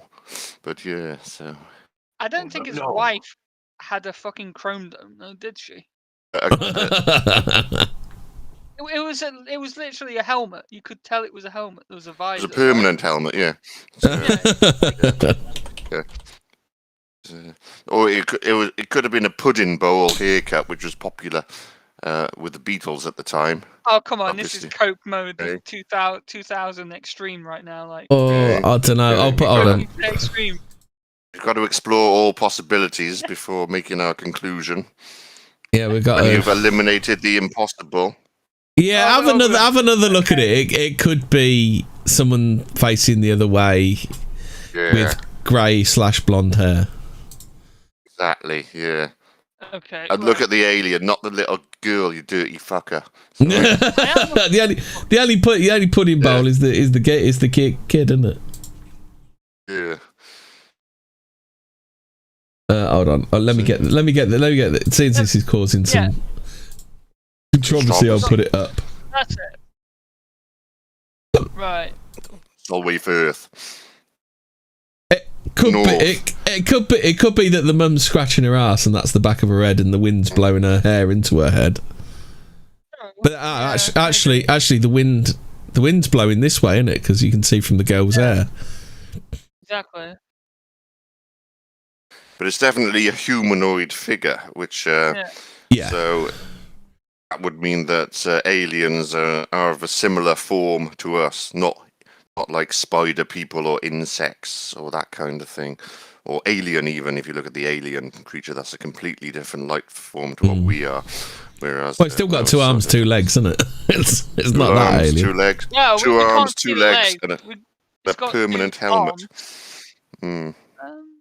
No, I could see what you mean. It's like, it's a white, with something underneath it, though, right? Yes. Be hovering. So, but are the proportions right for that to be like a normal woman? I don't know. Looks quite broad-shouldered, though, right? Yeah. These days it is, isn't it? By what we're being told by the mainstream media. Yeah. If you've got a beard and a dick, you can be a woman. Yeah. So if the arm is reaching around the back, right? Then obviously that dark kind of shadow on the front, that is what? What's making that? He's doing a reach around, isn't he, on it? So blonde hair. Looks like a pic of a cat. Perhaps. Dom says it looks like the pic of a cat with a watermelon on his head. Unless time traveling makes your arse really itchy when you land. It could do. It's odd, though, isn't it? That's like you sat in that space chair over a couple of galaxies. Your arse crack's going to get a bit sweat. It's going to get a bit sweaty, isn't it? What when they're the psychosexual drugs at you in the Montauk? Alien has got the same haircut as the girl, though, hasn't they? If you look at they both got a pudding bowl haircut there. So, weird, very weird. So, there's a bit of arse scratching. Don't the people claim that they never saw anyone that day? But the camera that the guy was using, he wouldn't have seen that. The way the actual the lens would only show you the girl. He was only interested in the girl, so that's only what the camera was seeing. So he was only like taking photos of children in the area of that day. And the police did come later on and take him away. And, so after UFO reports, we did Fred and Rose West, Difference between Fred West and John West. John West take the bones out. Yeah. Remember though that night we looked at the we looked quite in depth at the background of the two characters. They're bringing up there was incest in the family, wasn't there? Bestiality in Fred's case. Rose was shagging her brothers, all that stuff. And a dad. The dad was still servicing her while they were married, weren't she? I got quite pissed that night, and I think we dragged on. We didn't really cover the murders, did we? So I think we want to do a second part on Fred and Rose? Yeah, we do mean to. Because then we can always fit in Rose, the prison years where she was. Didn't her and Mara Hindley have a thing, and then they fell out or something? Didn't they? They diked it up. Yeah. They were lesbian friends, but yeah, no, we'll do that one week. I'll myself and Dom will knock something up, and we'll just focus on the murders because we didn't cover them and the actual, go into detail as to what actually happened when. I'll tell you what I find really weird is I've been watching that. You watched that documentary about Ivan Milat? There's a new documentary about Ivan Milat on Discovery, I think it is, or History. I can't remember which one. But anyway, there's a picture of Ivan Milat, and he looks a ringer for that cowboy in Fred's cellar. You know the cowboy drawn on the wall. He looks an absolute ringer for Ivan Milat. It's creepy. Yes. No, that's. No, we'll have a good look at the cowboy as well. You know who Ivan Milat is, don't you? I'm not too familiar, but I do. He's the backpack. He's the backpacker killer in. Yeah. In Australia. Yeah, that's the one. Yeah. I do know of that, and I have seen some programs on it, but I just don't pay attention to his name. So, but. Hold on, I've got a picture. I'll put it up on the stream. It'll be up in a couple of seconds. And he looks an absolute fucking ringer for the. Yeah. You see it? That's him, all right. He looks like that fucking cowboy from Fred's cellar. I'll see if I can find. I don't know.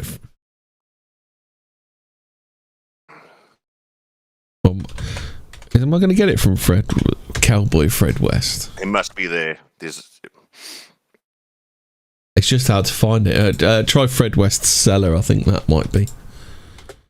Kyle next mentioned something about getting me a jammy donut. We should really appreciate it. I haven't had one in years. But we did also cover that Fred and Rose, though they had their faults, they were very forward-thinking because Rose used to have sex with black men, had no problem with that. Yeah, she was. And Fred used to dismember the bodies, didn't he? So in those days, Fred used to take the knee.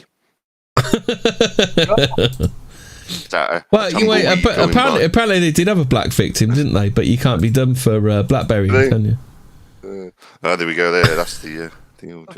So there you go. Ivan Milat. Is that Ivan Milat? Has Ivan Milat visited the Fred West residence? Or has anyone in a cowboy visited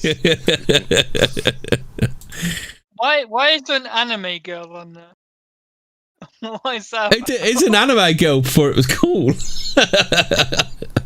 Well, not that it was ever cool, but you know what I mean. There's a Dirty Sanchez there as well. Dirty Sanchez. Dirty Sanchez. So are Ivan Milat and Fred West buddies? There we go. They must be. Yeah. Yeah, and then after Fred West, Hobbit did worst career. So which one was the worst career, Hobbit? It's South Korea, and it's explaining the unusual situation where the president of South Korea is part of a witch's coven, and she publicly apologised to the nation, saying, "Yeah, I'm actually a brainwashed MK Ultra victim, except in South Korea we don't call it MK Ultra, and I'm part of this witch's coven, so I have to step down now. Sorry for fucking up the country. By the way, your penises are all very small and you're impotent. You're all going to die." But Phil did more about that. But She apologising for being the Manchurian candidate, right? I think we need to do about something about Nigerian folklore because those penis stealing incidents crack me the fuck up. That's so funny. Penis, when they nick someone's penis by shaking their hand, it's fucking hilarious. Or the witch doctor will make your penis small and impotent, and you can only get it for the batty boys, and yeah. Because the witch doctor did it. It's not anything else. Oh, and also bold men have got gold inside their skulls, so you should totally open up the skulls to get the gold out. And it's totally okay just to cut bits off of albinos. Oh, and also there's the great story. It's one of those African folk stories. Maybe we can cover it on fairies or African folklore of Mokele Mkembe, the rape lizard people. And people. Wow. Yeah, it's this crocodile man, and whenever someone's been raped in a village, they're like, "Oh, it must have been Mokele Mkembe." Definitely wasn't Mokele Mkembe. That's not his real name, is it? Mokele Mkembe. Mokele Mkembe. Mokele Mkembe. I swear I got an email from him once telling me I'd won some money. You know. He's always after money, that fella. Well, he's also money. Maybe that's why they're so poor. The Nigerians keep giving them money to boomers and emails. So then after that we did Oklahoma City.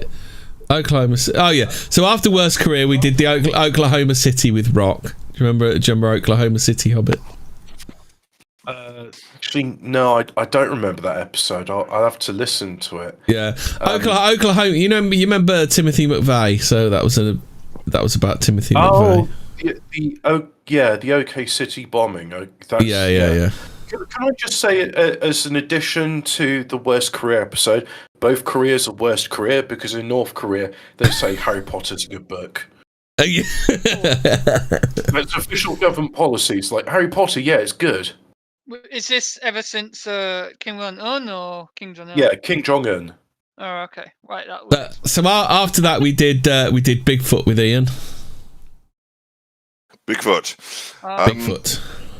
Yeah, cover some good stuff. I've been speaking to Odvar, and we're going to get him back on 1 week, and he's going to go through some Yowie stuff. We'll go through a few cases. And then what we'll do is put him on the spot, Paxman him about his sighting. Really, yeah. So Wait, he's actually seen one. He's seen. Well, yeah. he says he's seen one. Have you not? You need to go back to. I don't think we've got to it yet, but we did an episode. We did an episode with Bjarki, and he's seen a lot of them in Oz. The little buggers. Really? Yeah. So I've been speaking to him on Twitter, and he said we'll do something. So we got some questions. I've been working on some questions for him, and if anyone's got a question, then throw it my way. Did he not just get mistaken by the native Aboriginal? Well, we'll find out, won't we? Did you threaten to overrule him? Did you threaten to overrule him? And just get him like that? Yeah, just answer the question. Jem, who was it Paxman when he was like ask he was not going to let go. He was going to have the answer to that question. I can't remember who it was. The vampire guy was. Was it? Michael Howard. Yeah, Michael Howard, the Transylvania. Say yes or no. The transsexual transvestite. So I think episode 44 UFO reports was me and Hobbit. I think. Because episode 51 UFO reports, I think, is you, Ian. So anyway, Bigfoot episode 48. So then we did time travel on episode 50. Time travel's quite interesting. What did you think of that? What did you think of time travel? Do you think it's possible then? I don't know. It's hard to say. I think we just went through a few of the anachronistic photos. Like there's that guy in the 50s. That's anachronistic. Photos. when people say like Vladimir Putin's a time traveler, I'm like, no. What's more likely is that there's archetypes. So there's always been someone like Vladimir Putin. Like there's photographs from World War One. Yeah, isn't that with the what is it? The what's his name? Al Bielek. I think we were talking about Al Bielek as well. Cage, isn't it? Nicolas Cage. You know, guy who looks like him in the Confederate War. Is it the Confederacy? Or something? Oh, I haven't seen that one. Cage. Have you not seen that one? Yeah. There's a bit of film from the 1920s as well, isn't there? Where there's a woman walking past on a mobile phone. That's Charlie Chaplin. Yeah. Charlie Chaplin, yeah. Before he kicks a policeman up the bum. Yeah. Yeah, there's someone on the phone. Yeah, in the 1920s. It's weird. So what else? It is an interesting time travel. You know the guy who shot up the Batman viewing in America, James Holmes. Yeah. Well, he was studying something called temporal illusion, which is the theory of time travel. Basically, it is like the theoretical start point, like to work out how it would be possible to actually do it. Which I thought was quite interesting. He failed to stop it. Yeah. Well, if he did do it, he failed to stop himself shooting that cinema up, didn't he? It's very strange how 1 minute he's looking into something that can be connected to time travel, and then the next minute he's apparently psychotic and shooting up a cinema. Yeah, there's I don't know if you've ever came across this lady who like supposedly said that she saw past the veil and into another like dimension thing. It's kind of like time travel, but it's like she saw like there was this like room. She has a film of it as well. Like there's this like really old film of it. Like the film like suddenly is road or something, and it cuts out. Like she's driving along this road, and it cuts out, and it's like there's these like men in a room, just out of nowhere on this film, and then it's like these kind of like time slip things or things like that. What about people that just disappear? Then do you think they could be the same? They could have time travelled and just not made it back. Because there's a story in what I call my Ladybird book of the unexplained. There's one about a doctor. A doctor goes to visit somewhere. He turns round. He can see it's all a completely different time. Then turns back and everything's back to normal again. Yeah. There's also incidents of people who've literally like lived in the past for like a week or so or whatever. Or then they come back. This is the one. This is one. Dr. E.G. Moon had been visiting a patient at Cleve Court Minster in Kent, in England. He stepped outside only to find that his car was missing, and so was the hedge and the roadway.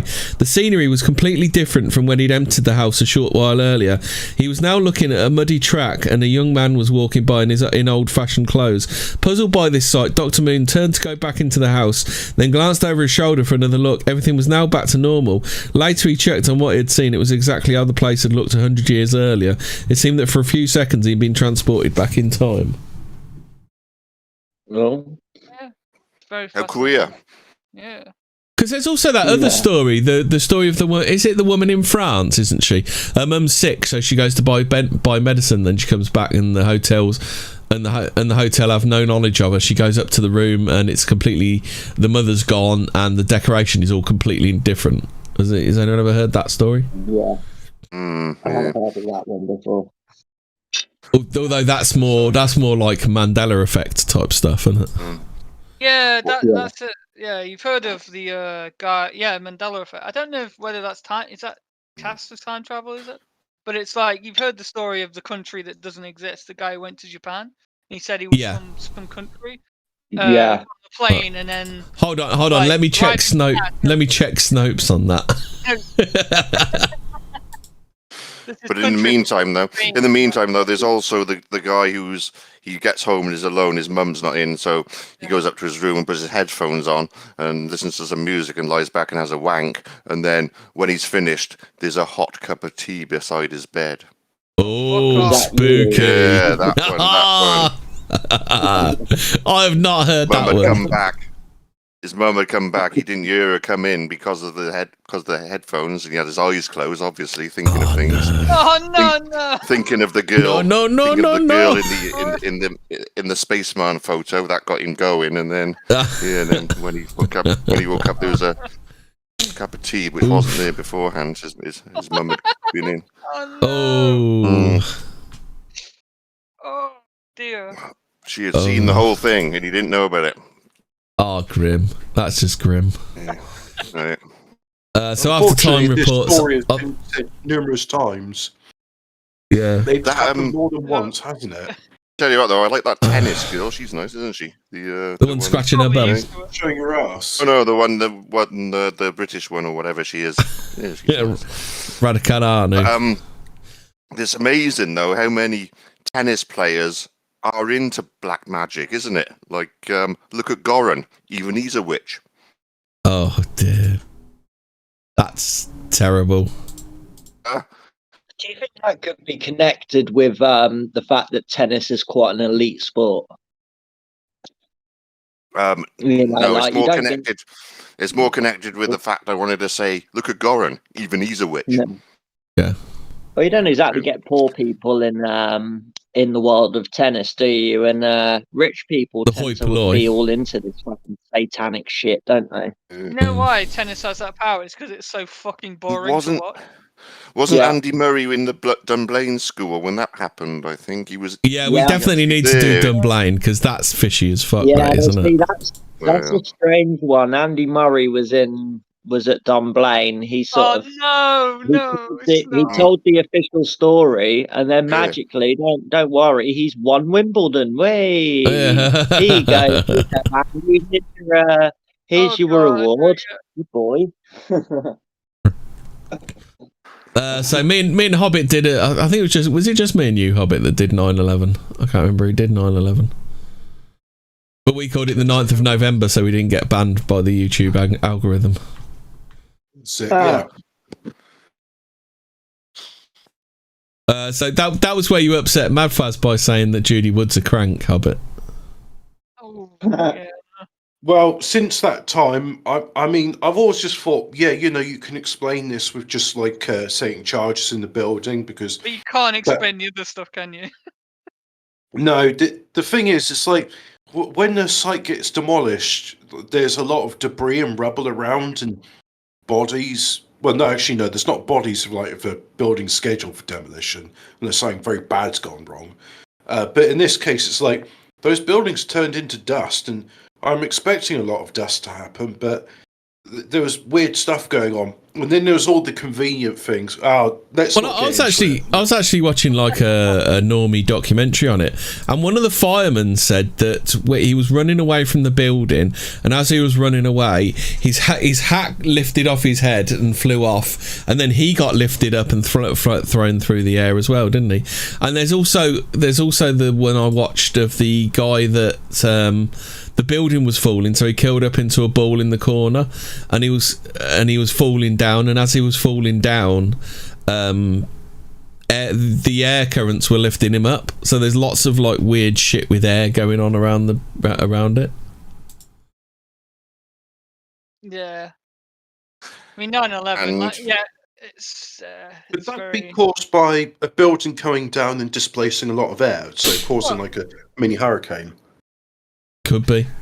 And there's the Supertramp LP cover, isn't there? Did you look at that? What's that one? No, what's that one? If you look at the Supertramp LP, if you Google it, and if you look at it backwards, then it predicts 9/11, and it was from, I think it's from the 70s. But and I think the Breakfast in America is the Breakfast in America cover art. Yeah, stick that up, and replace the Fred West one, and put the Supertramp LP cover up, and that predicts. So you have to put it up backwards, don't you? Mirror image. Yeah, I'm sure you can find it. I'm sure it's backwards on the internet. Yeah. I'm sure some train spotter guy has put it up there who's got nothing better to do. Yeah, I found it. Yeah, let's have a look at this. This is freaky. I reckon that the the bombs inside the building and all of this. Inside job. There were no planes. I think all of that is just a distraction from the dancing chaps. The dancing chaps. Dancing Israelis. The ones that are really good at dancing. I actually think it's the opposite way around. I think the dancing guys were the distraction from actually what happened. Yeah. So there it is. So what's it? What are we looking at? Then Ian. There we go. So, there's the Twin Towers, and look above it. 9/11. And that was what year was that? Shit, yeah. 1978 was it? Yeah, there's lots of that in like The Simpsons and everything, in the X-Files. Oh, that spin-off of the X-Files, the Lone Gunman, the pilot episode is planes get remote controlled to fly into buildings. Yeah. But they never could have imagined that people would use planes to fly into buildings. If you fold the $20 note in a certain way, it shows us the Twin Towers collapsing, and I think we did show that on an episode, didn't we? I think I went on a tangent on one of mine, and we ended up showing the $20 bill. I can't remember which one it was, but yeah, if you fold a $20 bill, it shows smoke coming out the towers. Yeah, and it as the towers are collapsing, then the $20 bill shows that. So. But then next. So then after that, we did Unexplained and Unsolved Murders. The Man Love Gardens. Do you remember that one? Man Love Gardens. Oh my God, I remember that. It's just like, what the... Yeah, Man Boy Love Gardens. Nambla Gardens. That was Loch Dream Mystery, wasn't it? Yeah, didn't we actually solve most of those? Just with a bit of thought. Yeah. I think that was a couple that we were like, what? And didn't a few of the locked rooms weren't even that impossible either, were they? Because that was the episode we did next. Then we had Ian in with his spooky happenings in the New Forest. Yeah, live Ouija board. So there you go. That's what it's about, isn't it? And then finally, doing it yourself. When you get possessed, then come crawling to me, all right? I'm not going to exercise. Oh, we're going to get you to do it next time with us. With you, I'm going to come around your house. No, I will. We should do it together. We'll meet up in a Weatherspoon one night. Contact the ghost of Tim Martin. He's not alive, is he? We'll hold it. He does look like a zombie. I'll give you that. Yeah. We should. We could open. What do you mean? Open a portal to hell in Weatherspoons? Is that what you're saying? Yeah, it is. It's called the men's toilet. Because no one would notice. No comment. But the booze is very reasonable. So yeah.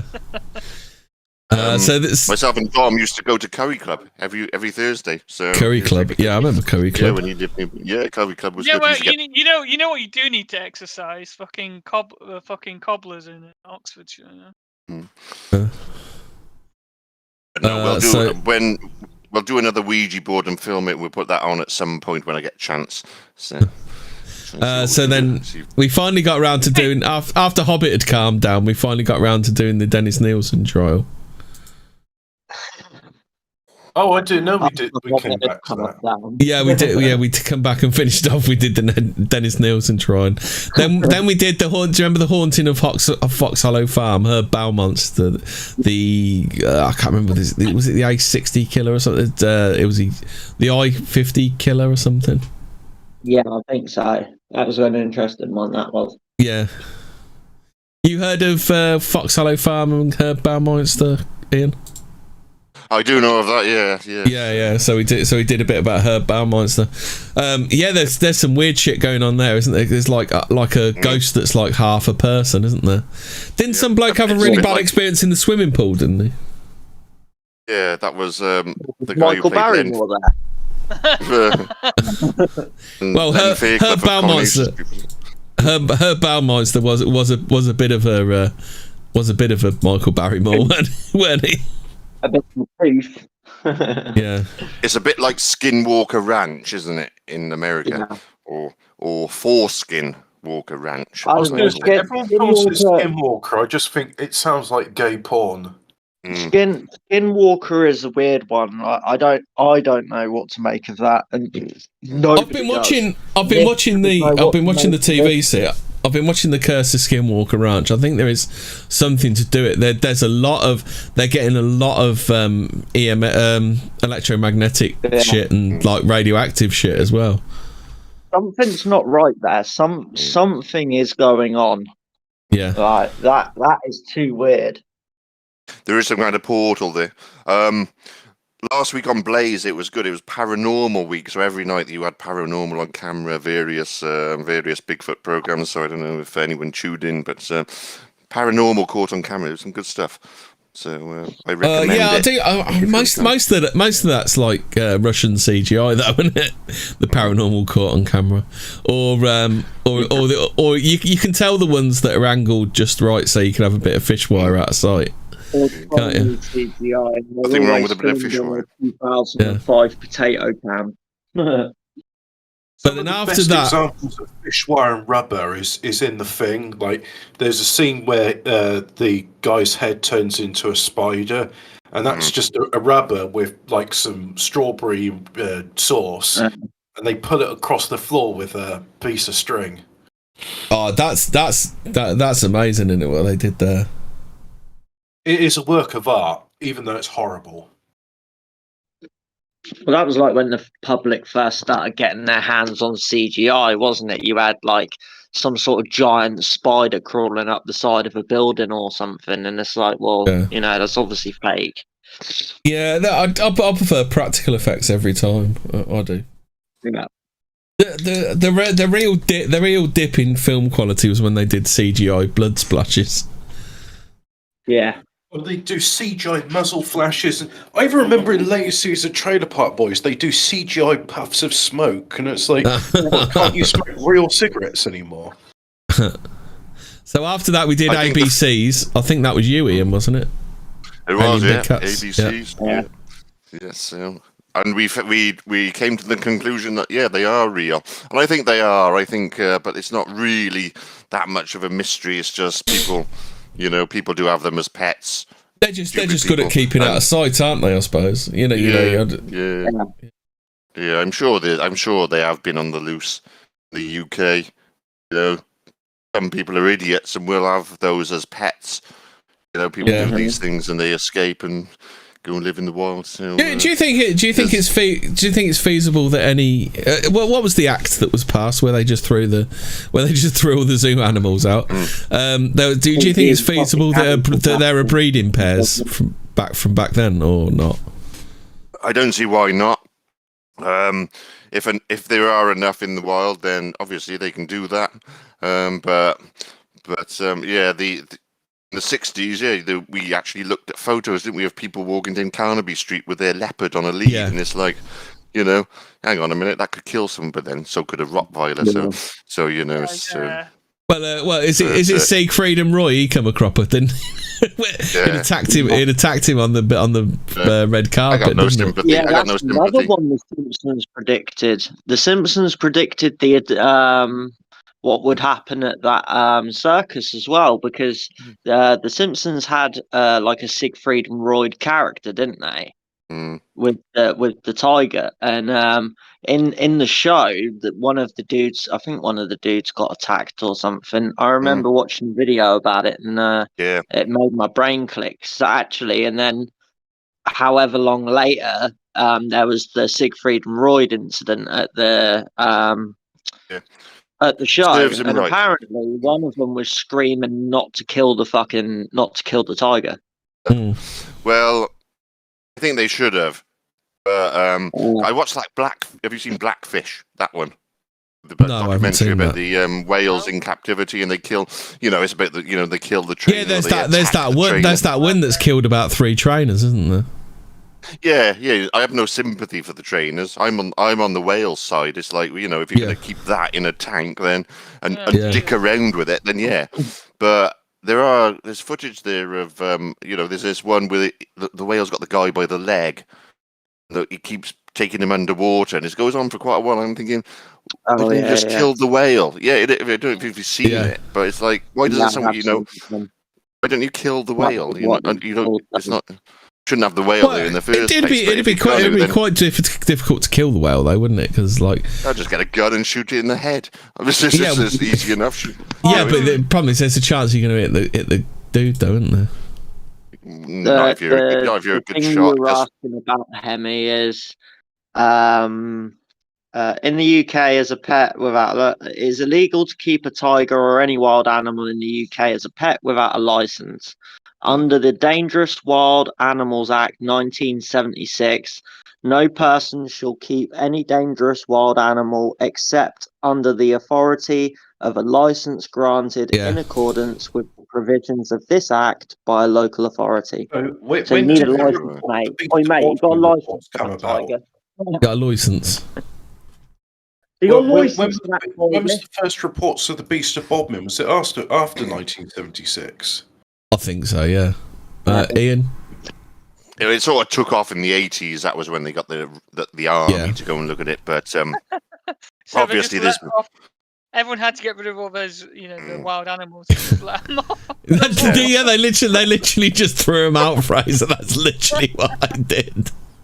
Yeah, a lot of people did just turf their wild animals out into the wild. Through the centuries, you have had the reports of the phantom black dogs. Yeah, Black Shuck's the famous one, isn't he? Yeah. Black Shit, the Hound of the Baskervilles, that was the inspiration for that story as well, which we covered. But yeah, that's an interesting one. Hellhounds. Yeah.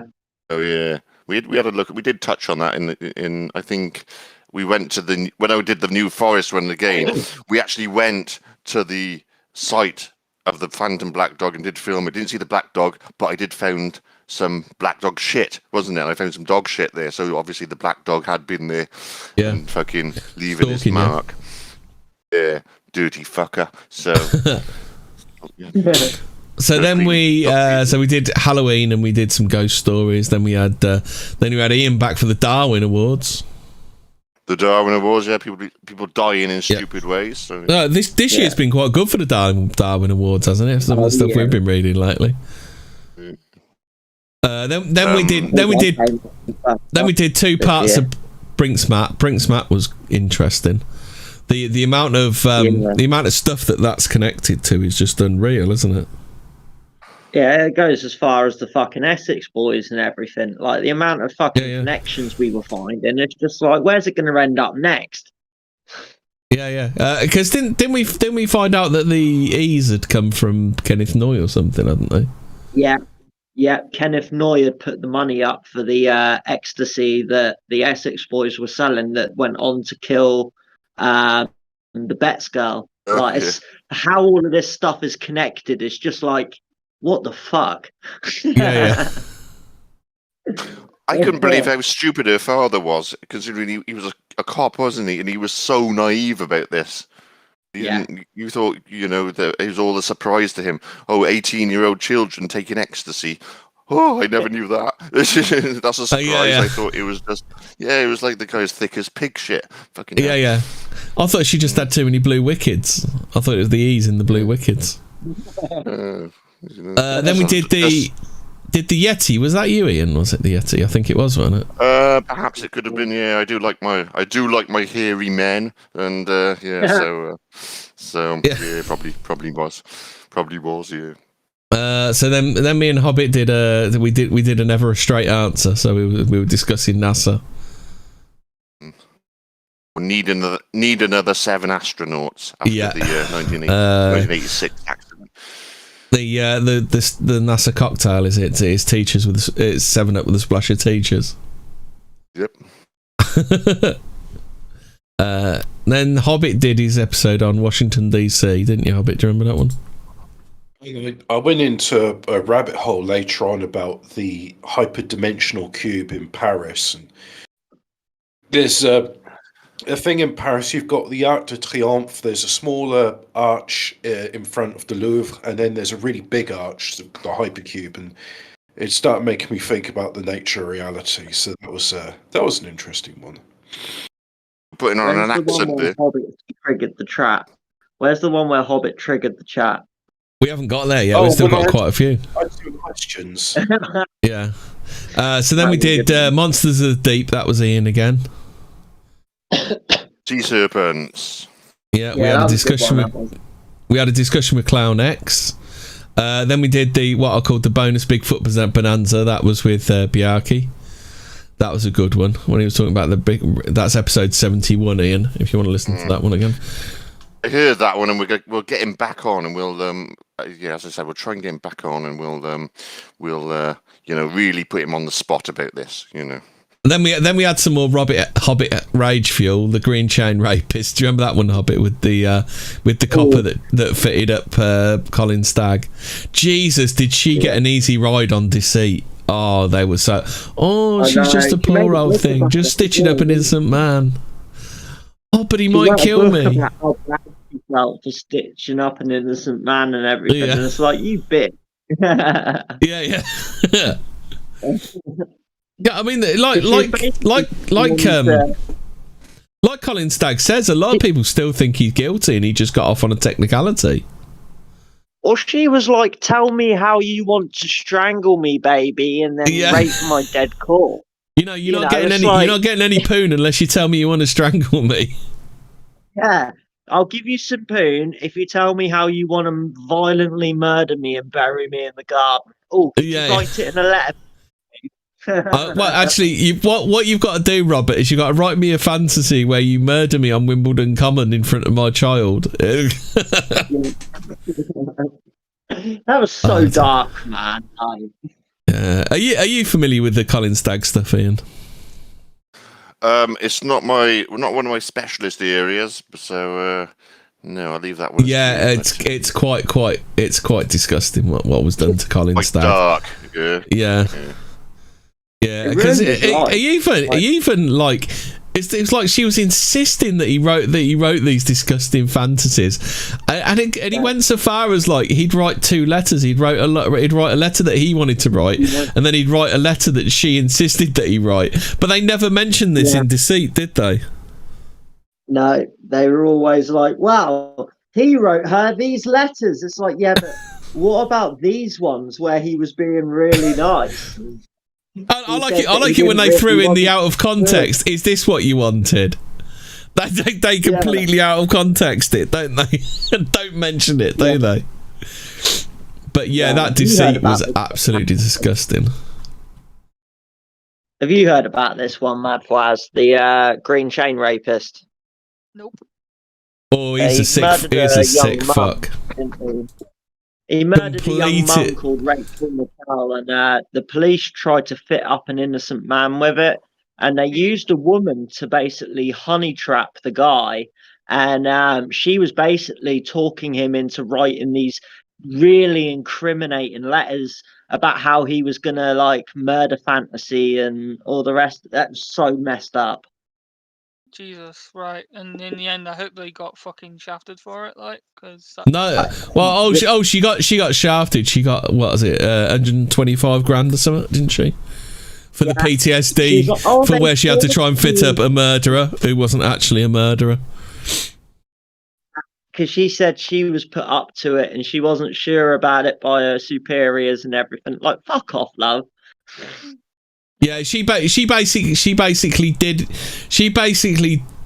the PTSD claim on as if she was actually trying to get a confession from a murderer. Yeah. I was just trying to do my job. It's like, you knew this dude was innocent. You fucking knew. Absolute rage fuel. But then in the meanwhile, you've got Robert Napper going around doing his thing, and Robert Napper's thing is raping women in front of their kid, or sometimes murdering them in front of their kid. Because there's reports as well that he molested the kid, didn't he, of the woman he murdered, that Samantha something. Yeah, Samantha Stobbard. Yeah. Yeah, didn't he rape and murder the child as well? Yeah, absolutely fucking sick fuck. And while this guy, while Robert Napper was going around doing his thing, they were trying to stitch up Colin Stagg for it.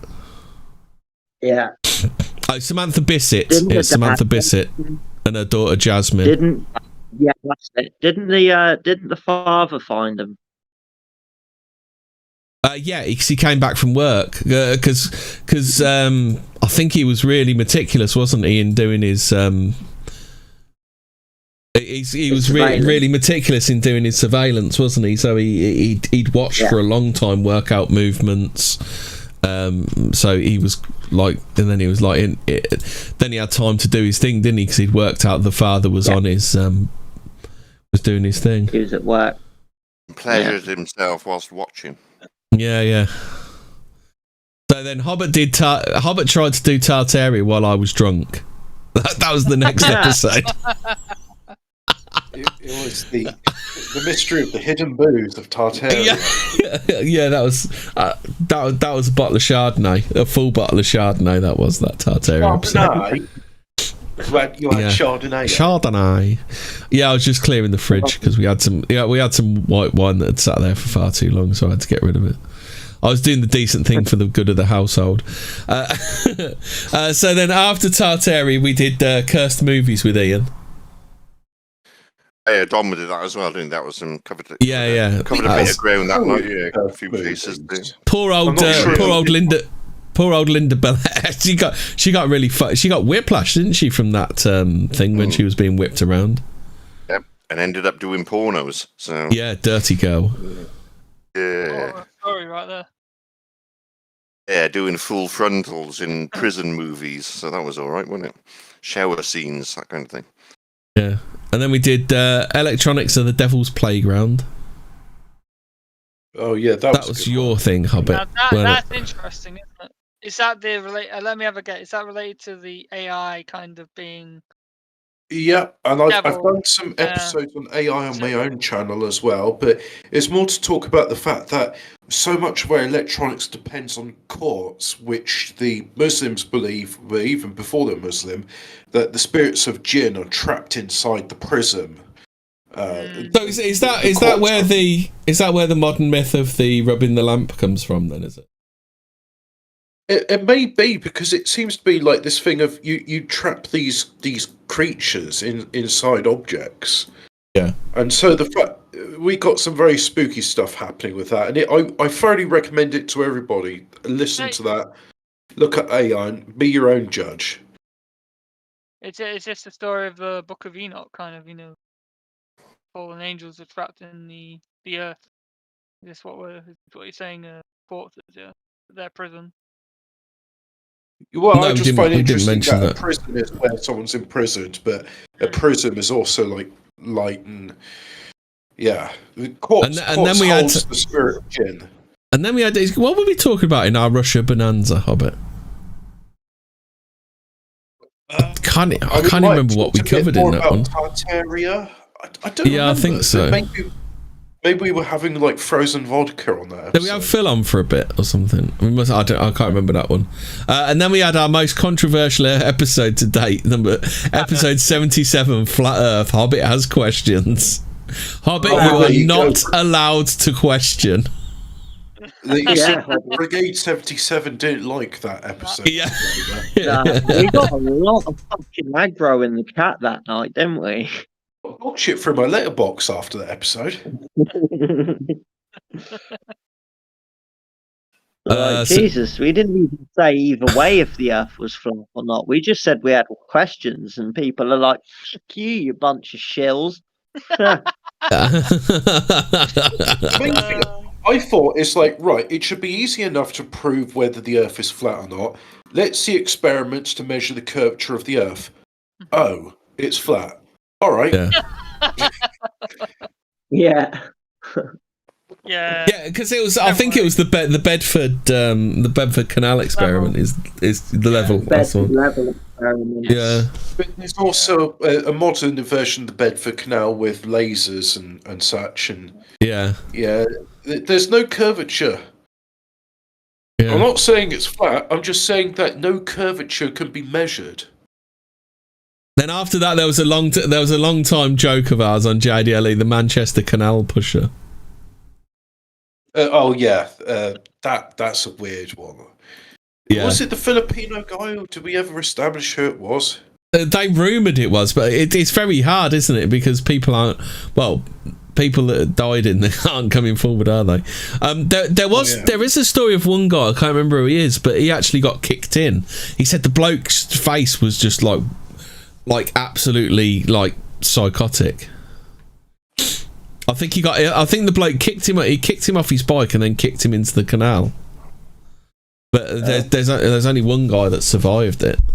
I mean, it might be a group of people. It might not just be one person. I don't know on the Canal Pusher. Oh, is this the backstory of Top Cat? Yeah. Well, we don't know. But we did an episode, that might have been the one when we talked about Manchester's gay village, and he seemed to leave it very quickly in a huff. Yeah. Then we did Mysteries of the Titanic. That was Ian back. I don't think it was really Mysteries of the Titanic because you solved once and for all whether it was the Olympic or the Titanic, didn't you, Ian? We did, but it was more about the psychic premonitions. Which, in the book. Did we mention the book? Yeah. We started with the book, didn't we? Because what I did was, I told you the story, what happened, but I didn't say which ship it was, and then I threw it out to the panel, didn't I? I said, "What ship was that?" And you thought, "Oh, that's the Titanic, isn't it?" It wasn't. I was reading from the book, which was written 12 years before the actual Titanic itself, and you were like, "Oh my god, this is," and it blew your minds, didn't you? The wreck of the Titan, it was called, wasn't it? It was called Futility. Originally, it was called Futility, but when the Titanic happened, then they changed the name. It's like, let's make a few quid out of this. So, let's dance on the victims' graves. So but that's probably the main mystery of the Titanic. You could go on about the conspiracies, the ships swapping, the all that shit. But no, I think that book, the main thing. So that's what I really focused on that night. So yeah. Then we got because it's weird that the California just happened to be in the right place at the right time, carrying loads of blankets. Yeah, it just happened to be there in the middle of a coal shortage. Yeah. Yes. Obviously, there was to carry out such a conspiracy, so many people would have had to be involved. That it's sort of like that's the thing, to carry it off. I don't know. I think it's easy enough to keep people quiet. I mean, once they've carried it to their grave, I mean, no one's going to find out, are they? As long as you keep it word of mouth. Yeah, but it's a good story nonetheless, isn't it? It's good to throw these ideas around. Then we did. Also, there was Titanic, wasn't there? The 3 ships. So they could have switched the Olympic with the Titanic. They could have switched the Britannic with the Olympic. The Olympic, the Titanic with the Titanic. When the Britannic sank, that could have been the Titanic and the Olympic, or something like that. They all could have whatever. Yeah. And after that, you actually listened to this one, didn't you, Fraser? Stargate Arrakis, where we didn't actually talk about Stargates or Iraq. That was disappointing. I think maybe we need to do the proper episode on it.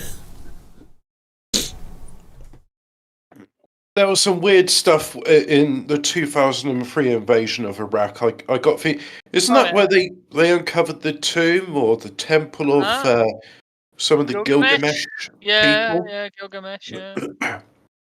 Supposedly found the tomb of Gilgamesh, and that's why we invaded, one of the... Well, the other reason is apparently there's a Stargate, isn't there, that needed liberating. Same with Crimea. It's same where when Russia invaded, was asked to go into Crimea, right? Yeah. The reason was because they supposedly found like a pyramid there or something, and there was, they found some bodies or something, and that's why Russia had to invade or something. That was something going around at the time.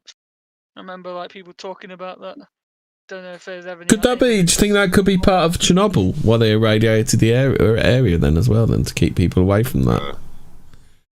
I don't know. Actually, is there something behind? I've never actually heard anything like that. Maybe Chernobyl is a cover for something else. Yeah. Maybe that's what makes Chernobyl fall off as well. to be done. Or that other guy that lives in Chernobyl with 3 testicles, Huge Nikobolikov. That's right. Yeah. Then we did Robert Maudsley in Wakefield Prison. What was Robert Maudsley's crime, Nordic? Maudsley, didn't he kill a paedophile? No, he killed him while he was in prison, didn't he? I think. Yeah, but didn't he kill a sex offender while he was outside? I'm fairly sure he did. Oh, he ate part of the brain of one of the men he killed in prison. No, he didn't actually, did he? Maudsley. No, he didn't eat the brain. I think he shoved a fucking spoon. He shoved a spoon in it or something. Yeah. Yeah. Serial killer. Free killing. Yeah, he killed paedophile. Yeah, because in 1974, Maudsley garroted John Farrell in Wood Green in London. Farrell picked Maudsley up for sex and showed him pictures of children he'd sexually abused. So that's what Maudsley did. He killed the guy who showed him the pictures of children, didn't he? Yeah. And then he killed people in prison. Yeah, they were paedophiles. They were paedophiles, weren't they? Oh, another one was he killed a guy who was domestically abusing his missus as well. Yes. Wasn't it? Didn't he murder his missus? Yeah, severe domestic murder and severe domestic violence of his wife Blanche. And then we spoke a bit about Wakefield Prison or Monster Mansion as it's known. Yeah. Yeah, they had some. The last person he killed was William Roberts in 1978. At the time of his death, Roberts was serving 7 years for the sexual assault of a 7-year-old girl. So everyone he killed was a child molester. It's Maudsley. Is Wakefield like a specialist pedo place? Because they've got a lot of pedos there, haven't they? No, Mark Bridger, Jack Renshaw, Reynard Sinaga's there as well. One of the possible suspects for the Canal pusher. It's an A category prison, so it's maximum security. Part of it has a what's called a AA cat as well, which is maximum security, which is the bit that Maudsley's in. Maudsley is in the AA category section of the prison.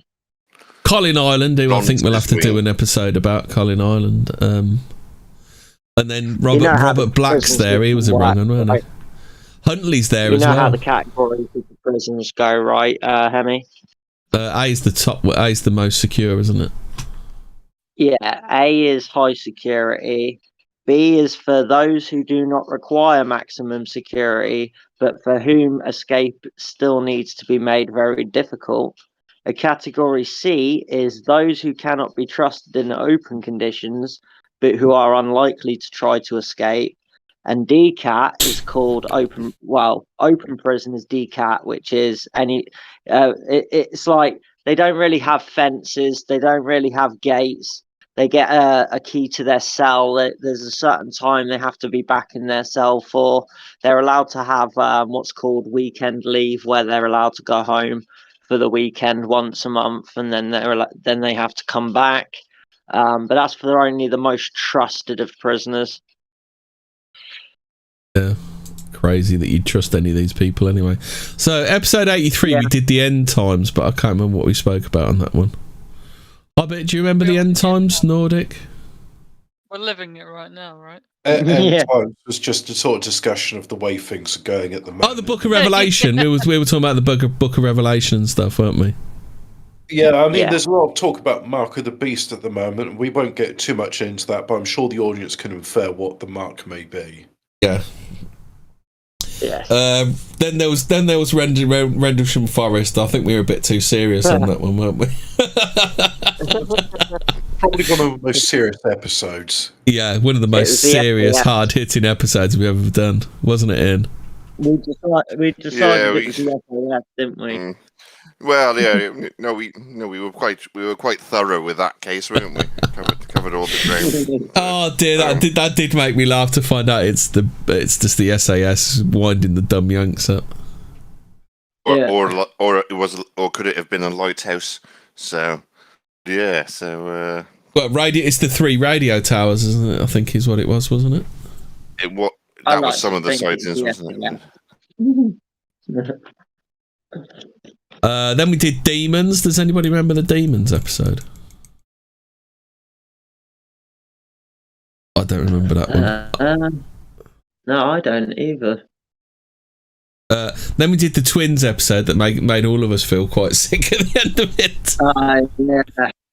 I didn't eat for 2 days. Oh, the Twins episode. We just we just went down a conjoined, like weirdly, horribly conjoined twins cul-de-sac. Yeah. And was it the funniest bit was when somebody said it looks like he sat on a goat. I remember that from the chat. Oh dear. We do need to have a look back at those Swedish twins, because like they were fucked, weren't they? Video I sent you, Hemi, something about that just doesn't add up now. Like, now I've had some time to think about it. I've watched that video and I've had another little think about it.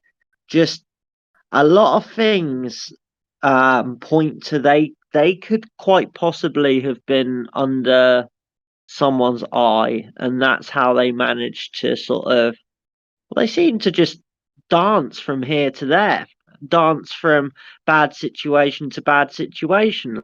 Like, why did the police just leave them at the service station and not take them off into Stoke or something?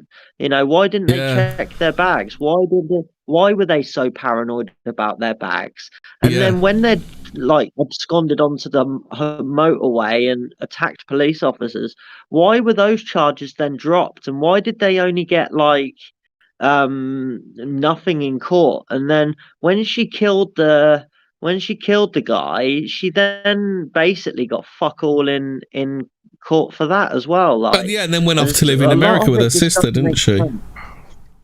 Yeah, just a lot of it doesn't make sense. Like, there's a lot of question marks, and I really don't know what to think about it. I really think we need to sort of have another deep dive into those twins specifically, and then make an episode about it. Yeah, we can do. So what we got next? So after Twins, Curse of Oak Island, that was Ian back. So you think it's absolute bollocks, the Curse of Oak Island then, Ian? So do I. Yeah, it's going nowhere. It's a good story, as these things are, but I knew from when I read it, I said, well, there's no real evidence for this. The program they have on, they just don't get anywhere, and it's obvious. But there's a lot of history. Yeah, they don't ever mark anything properly where they've already dug, do they? They don't really know where the original. Yeah.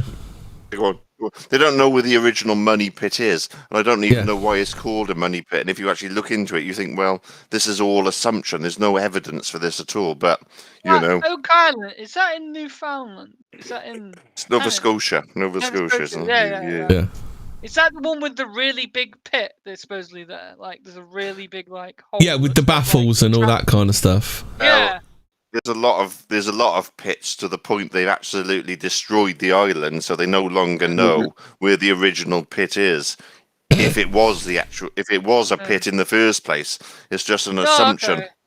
Right. I don't know if we're talking about the same thing. Then there was this thing about supposedly it was built like by the Templars or something, maybe on one of these islands. It's like that's the one. Yeah, we're talking about the same. We're talking about the same one. But okay, yeah. But Ian's done his research on it, and it does seem like a bunch of bollocks. Yeah, and obviously there's the program. There's the program on, there's a program, The Curse of Oak Island, going on for years. I do enjoy the program. I always watch it, but I'm always thinking, you're fucking wasting your time, mate. There. So, but they're making the real money pit is that program, because they sell the program in the world and get adverts and make a shitload of. I'm sure they've made millions from the program, and that's what. What is it like? 8 seasons? Is it 8, 9, maybe more seasons of that TV series? It's loads, and they get the industrial drilling equipment going onto the island, and it's like, well, that must cost a fortune. But then these companies, they're putting their logos across the screen, as obviously these drilling companies are getting free advertising. But it's going to be good. Yeah, the whole weekend drill, right? Yeah. But it started in the late 1700s. Was the original, when it originally got discovered. So there's sort of a boy's own adventure, But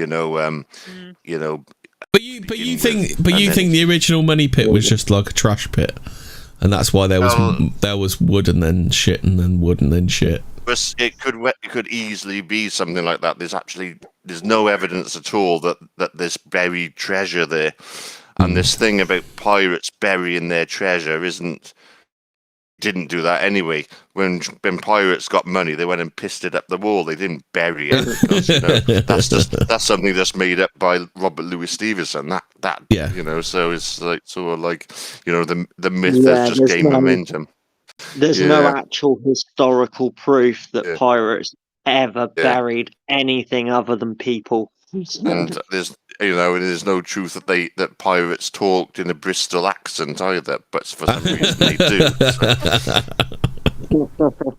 Pirates seem to come from the West Country, don't they? It's a Southampton conspiracy. They're all from Southampton. But it's just good to see these things and who was involved in Franklin Roosevelt, whatever his name is, the president. He was actually on Oak Island looking for the treasure before he became president. So it's interesting to see who was involved in this, and people. So then after that, looking for it. After that, we did Betty and Barney Hill. What do you know about Betty and Barney? What's your opinion on that then? Gee, that's Frank Spencer's wife, isn't it? Yeah. before he went downstairs on roller skates, but yeah. So no, I'm not that familiar with them. Well, I only found it's the 50th anniversary, and I only found out last year that Barney was black. Until then, I didn't know he was black. Did you not know that? How did you? I did not. It's the one fact. It's one fact I never knew about Betty and Barney. Really? Yeah, but it's only recently that. It's only recently they've started making a big thing of it, though, isn't it? Oh, they were the first people abducted by aliens. To get anal probe or something, weren't they? Anal probe, way. Well, they were like, I don't know, burning his bollocks or something. They were burning his bollocks or something, weren't they? Because didn't he become like he couldn't have sex afterwards? Barney, it really fucked him up, didn't it? I just think it was like, I think they got MK Ultra and fucked with because they were civil rights activists. I think you'd be a bit fucked up if someone like shoved a fucking metal rod up your ass as well, Henry. Well, he was Barney was covered in radiation burns. He was really, really shut up by it all. Yeah. Yeah, and they were. Was it when they like Nazis in PVC uniforms or something? They were taken away by. It was just a pre-production of Iron Sky or something. Yeah, it's Iron Sky. It's what Iron Sky's based on. Yeah, because there was the what do they call them? The Nordics. There's the aliens with the blonde hair and stuff, isn't there? Yeah. So I think they were I think they could have been taken by Nordics. It wasn't me, mate. Yeah. Yeah. Have you ever done an episode on the whole cosmology of the extraterrestrial races and stuff? No, I think we need to lay. I think we need to lay it out at some point. I'm aware of a few. I'm not. Because you got the Pleiadians. Because aren't the Pleiadians and the lizard people from the same place? But one of them are all right, and then the others are baddies or something, aren't they? Well, no. There's Sigma. Is it Sigma Draconis or something? The lizard people are from. Yeah, and then there's different things because there's supposedly two different types of grey alien. There's the little ones and the big ones. Yeah. And sometimes it's the Palladian type dudes who control the little grey aliens or something. So it's really confusing. Yeah. Because was it the Pleiadians that Roosevelt did the deal with? Is it Roosevelt? Because the Yanks arranged a ceasefire, didn't they? They said you can take a bunch of people if you give us some technology, didn't they? Yeah. Well, I mean, I haven't heard of that actually, but and then there's always the famous little photograph that made probably fucking fake of Hitler like shaking an alien's hand. I don't. It's like, yeah, that's fake, innit? So I don't know. Yeah, it'd be interesting to like do the cosmology of the whole thing, you know. I am a skeptic of it, obviously. It's just it'd probably be. Have I got to put the thing up on my wall with all the red string and do it between the different aliens? Well, yeah, the intergalactic wars of light they had, and the Galactic Federation of Light, and you know. And then you get into David Icke's fucking wheelhouse of it's a prison planet shit, and it's because that's what is that where Paul Joseph Watson comes from, because Prison Planet was his handle, wasn't it, online? Yeah. So obviously Paul Joseph Watson believes that, like, you know, he's a space brother from another mother. So we did another episode on the twins where we actually did some content rather than just trying to make people feel sick. Episode 90, we giants and something else. I can't remember what the something else was, but we talked about giants. Was it dinosaurs? How they're actually dragons? Could have been. After that, we did Purple Aki, which was quite funny. Giants and something else might have been Tartaria, because I mentioned Maximus Fraxon, the giant doors. Like the world's oldest giant door is in Rome, and it was commissioned by Emperor Maximus Frax. Yeah, a 10-foot Jim Morrison. A 10-foot giant door. Even taller. The giant doors, eh? You with me? Yeah. A 20-foot Ray Manzarek. A 20-foot giant Diana doors. He didn't die. He got turned into Rush Limbaugh. So then after giants, we did Purple Aki, which we uncovered the man, the myth, the legend of Purple Aki. Are you aware of Purple Aki? Are you, Ian? I am, yes, and I saw Candyman, the old Candyman, the good one, last week. So would you say Purple Aki 5 times into a mirror? No, but I would if a big black guy came up to me in Liverpool and said, "Can he feel my muscles?" I wouldn't let him do that. But no, I say that Clive Barker did base Candyman, wasn't it, on Purple Aki? Because he was from Liverpool, wasn't he? Very similar. Well, actually, no. Yeah, they took Purple Aki from us. Purple Aki, Candyman. Candyman is based on a Liverpool council estate, but Candyman is a white person in it. Yeah, that's what I was thinking, because Candyman the film is very different. Yeah, to the actual story, but the film from 1992 is really good. They've remade it recently, and I think it's a little bit more. There's a little bit more sort of social justice in the new film, so I'll probably give it. Well, it's done by that Jordan Peele, isn't it? Which means it's just white people are bad. Yeah, but the original is really good, and I hadn't seen it for a while. It was on TV last week, and it's worth a watch if you've not seen it or you haven't seen it for a while, or you'd like that kind of thing. Then we went on to episode 92 and the Krays. Did we get to the bottom of the mystery? Did the Greys love their mum? Yes. Yeah, they loved their mum, didn't they? Yeah. They love their mum. Yeah. Yep. Muppet slag. Then we did vampires. That was Hobbit led that one. Oh yeah, I remember that one. Yeah.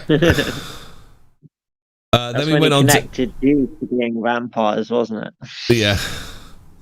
It reminds me of Rick and Morty. It's like what's the most evil place in the universe, and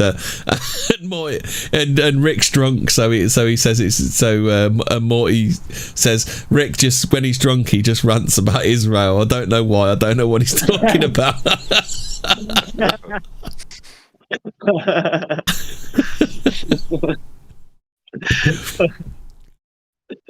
So then episode 94, I think we've got to carry on with the Scientology. I'm gonna have to listen to that again and work out where we need to leave off from, but blimey Scientology, blimey Charlie. Carry on, that Scientology.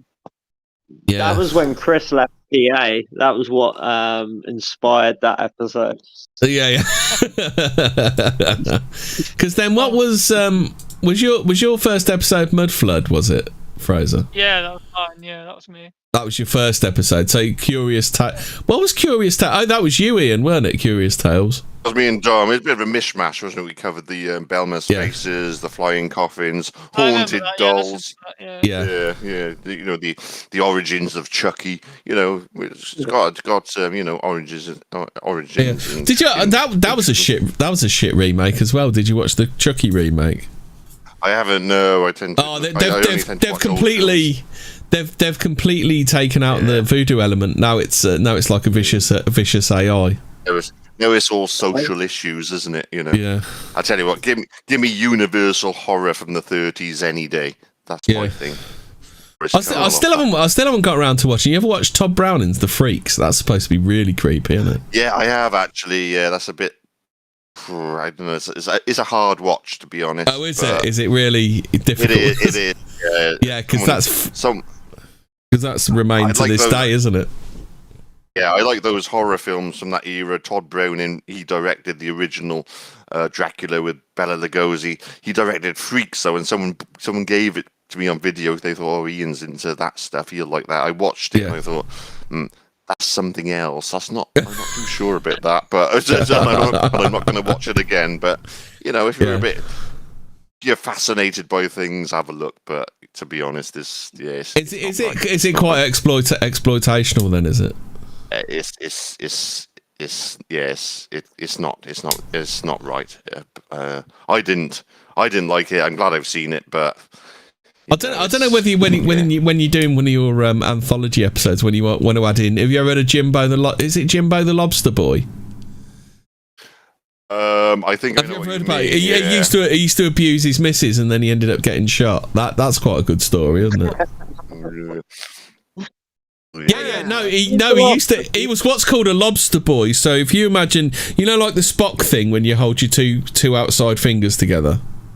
So imagine your hands are like that. Brady Franklin Styles Jr. What's that? It's a condition, isn't it? Yeah. So a lobster boy is like that. So imagine you've got this big fleshy lump of a hand, and then you like bashing your missus with it. Yeah, he used to beat his missus up with his little fucking claw hand, didn't he? Yeah. So imagine that. So like, because what it is, your two sets of outside fingers are fused together. So then you've got like this big fucking fleshy lump of a hand that you're slapping your missus with. So I imagine he used to do some damage with it, didn't he? Yeah. Basically, with Freaks, if you think like Lon Chaney Jr., no, Senior, sorry, the original Lon Chaney, he was an amazing actor. He used to do Hunchback of Notre Dame, and he used to do these deformed characters, and he used to create them through his own makeup and his own performance, and he would create these deformed people, and he was really good at that in silent film. But with Freaks, he actually used proper deformed people to play these parts, and it is sort of it's difficult to watch, but it's worth a look if you're sort of interested in that kind of thing. But anyway, let's move on. So then we did Mud Flood with Madfaz, so that's pretty recent. Then we'll remember Lochmore after that curry the other night. The Lochmore monster. Yeah, that was a monster. Yeah. The more believable one. No, that's a better monster than Loch Ness, and as I said, I'm going to go to Scotland in the new year. I'd like to go to Lochmore, but it's a bit out the way, so I'm not sure I'm going to get that in my trip. But yeah, there you go. Covered some good ground that night. Yeah. So, and then I'm going to have to look on because I haven't put them up yet. So 98 current year. Oh, that was interesting. That was with Madfaz again, where we did about the that city, didn't we? Well, no, was it? Yeah, it wasn't a city. It was just a shopping centre. It's a Galleria Umberto that's seemingly like got added 1,000 years onto the building. But between the years of 1890 and now it's somehow gained 1,000 years. Yeah. and then the most recent episode we did is a Strange Rain's Gonna Fall, where I started reading. I sent it to you, Ian. Is that Jimbo? Is it? Is that what he? Nordic. Is that what he looks like? Yeah. Stick him on if you want. Fucking hell. Yeah. I mean, so then the most recent one we did was what was I going to say? Strange Rain's Were Gonna Fall. So weird stuff that had fell out the sky. In we'd done one part of it. I was reading Charles Fort's Book of the Damned. Is it? Yeah, you sent it me, didn't you? Yeah. Was that frogs and shit coming out the sky? No, we hadn't got to frogs. This was just different coloured rains. Yeah. We did have an absolutely fascinating discussion on hailstones now. Yeah. What I tried to send you, which was too big, was the Chasm's Gap book, which was the Harry Price's book on Jeff the Talking Mongoose, which I got on PDF. If you want to buy an actual original copy on eBay, it's like 500 quid, so fuck that shit. But I haven't got it. I've got it on PDF, but it's just too big, so it's too big. It was too big to send. So if you want to have a look at that, we'll try and get some kind of Dropbox of some kind, and I can send it to you. But it's definitely worth a look. It covers Jeff the Talking Mongoose. I mean, can you imagine getting slapped with one of those hands? Fucking hell. Yeah, because he was like a drunk and he was abusive, mad fuzz. So he's got them big old fucking claw things he's got there, and he was slapping his missus with them. Is this the inspiration for Dr. Zoidberg? Yeah, that's it is Jimbo, isn't it? The lobster boy. Yeah, nice. Yeah, and so then his missus shot. Jimbo the Mighty Lobster. Weird? I think that's it. No, that's comics. Yeah, so that's the Lobster Boy.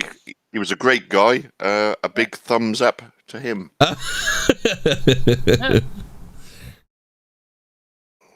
What's his name? Is it Jimbo the Lobster Boy?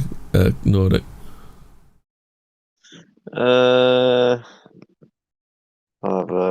His name was Grady Styles. Grady Styles. Grady, that's it. Grady. Boy. That's it. Yeah. Yeah. Fucking hell, those fucking fists though. Imagine getting slapped with one of them. Yeah, I put a picture in. Getting fists by those fists.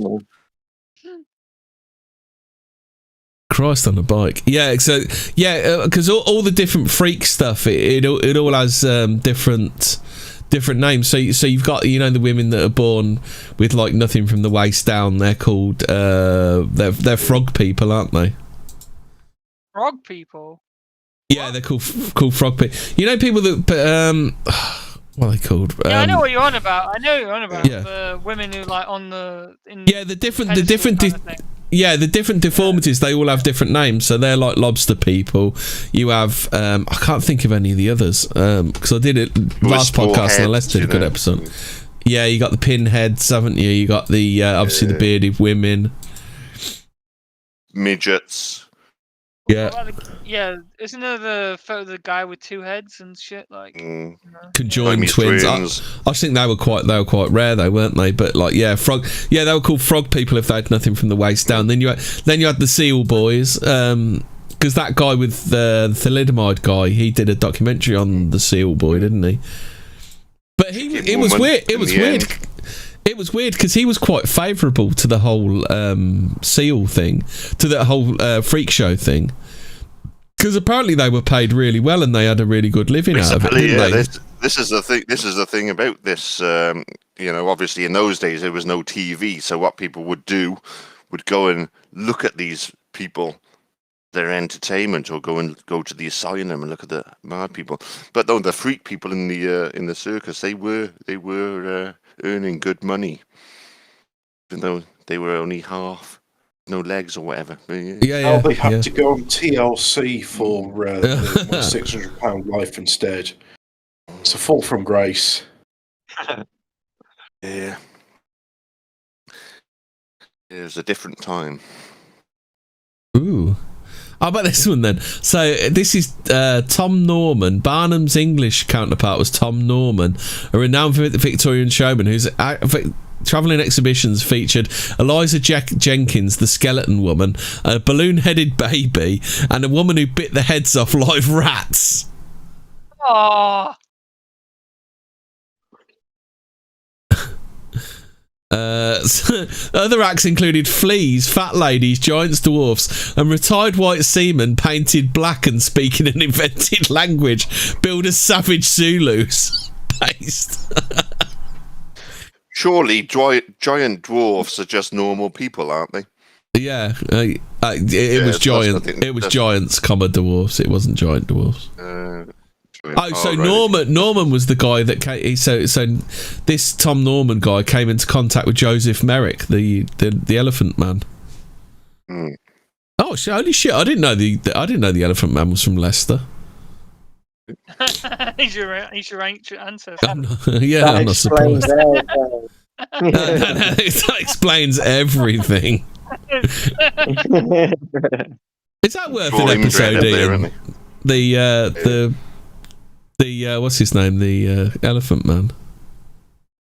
Hemi's ancestral tree. Is that the episode with the Elephant Man?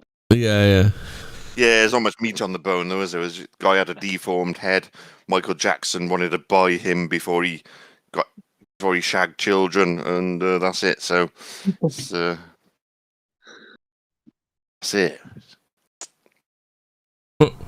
Just having a look at some of these people. Grady Stiles was the lobster boy. Mustafa Grady Stiles. Yeah. Not Toxteth O'Grady, the man who had the world's stickiest bogey.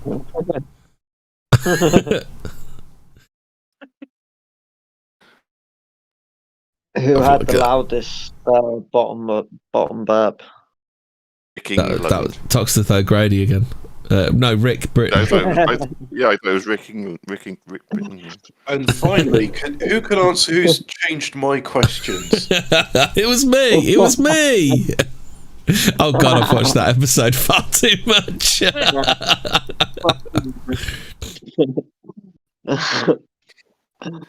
They're all dead now. Rick and Mel Smith are anyway.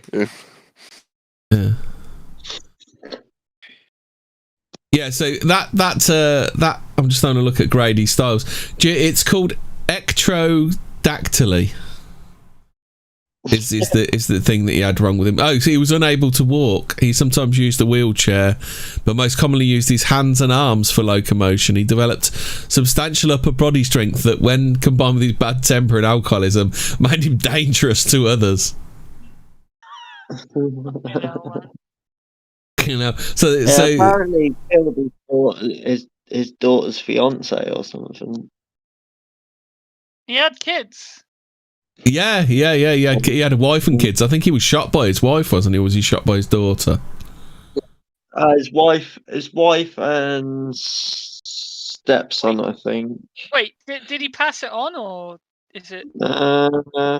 Mary Teresa Stiles and her son Harry Glenn Newman hired a young sideshow performer to kill her husband for $300.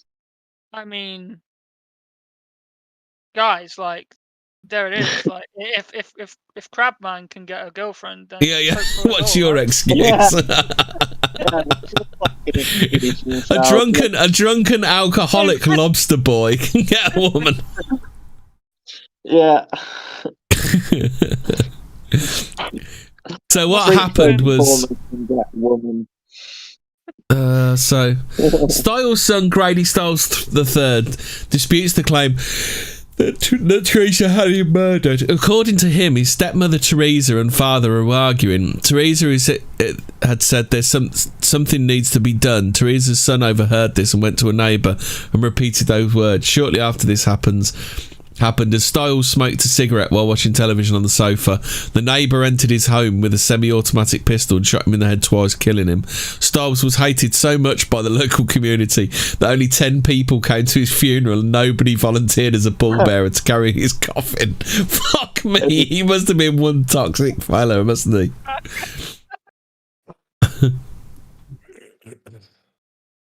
That was probably a big. I think there was probably a bigger queue of people wanting to shoot him than anything else.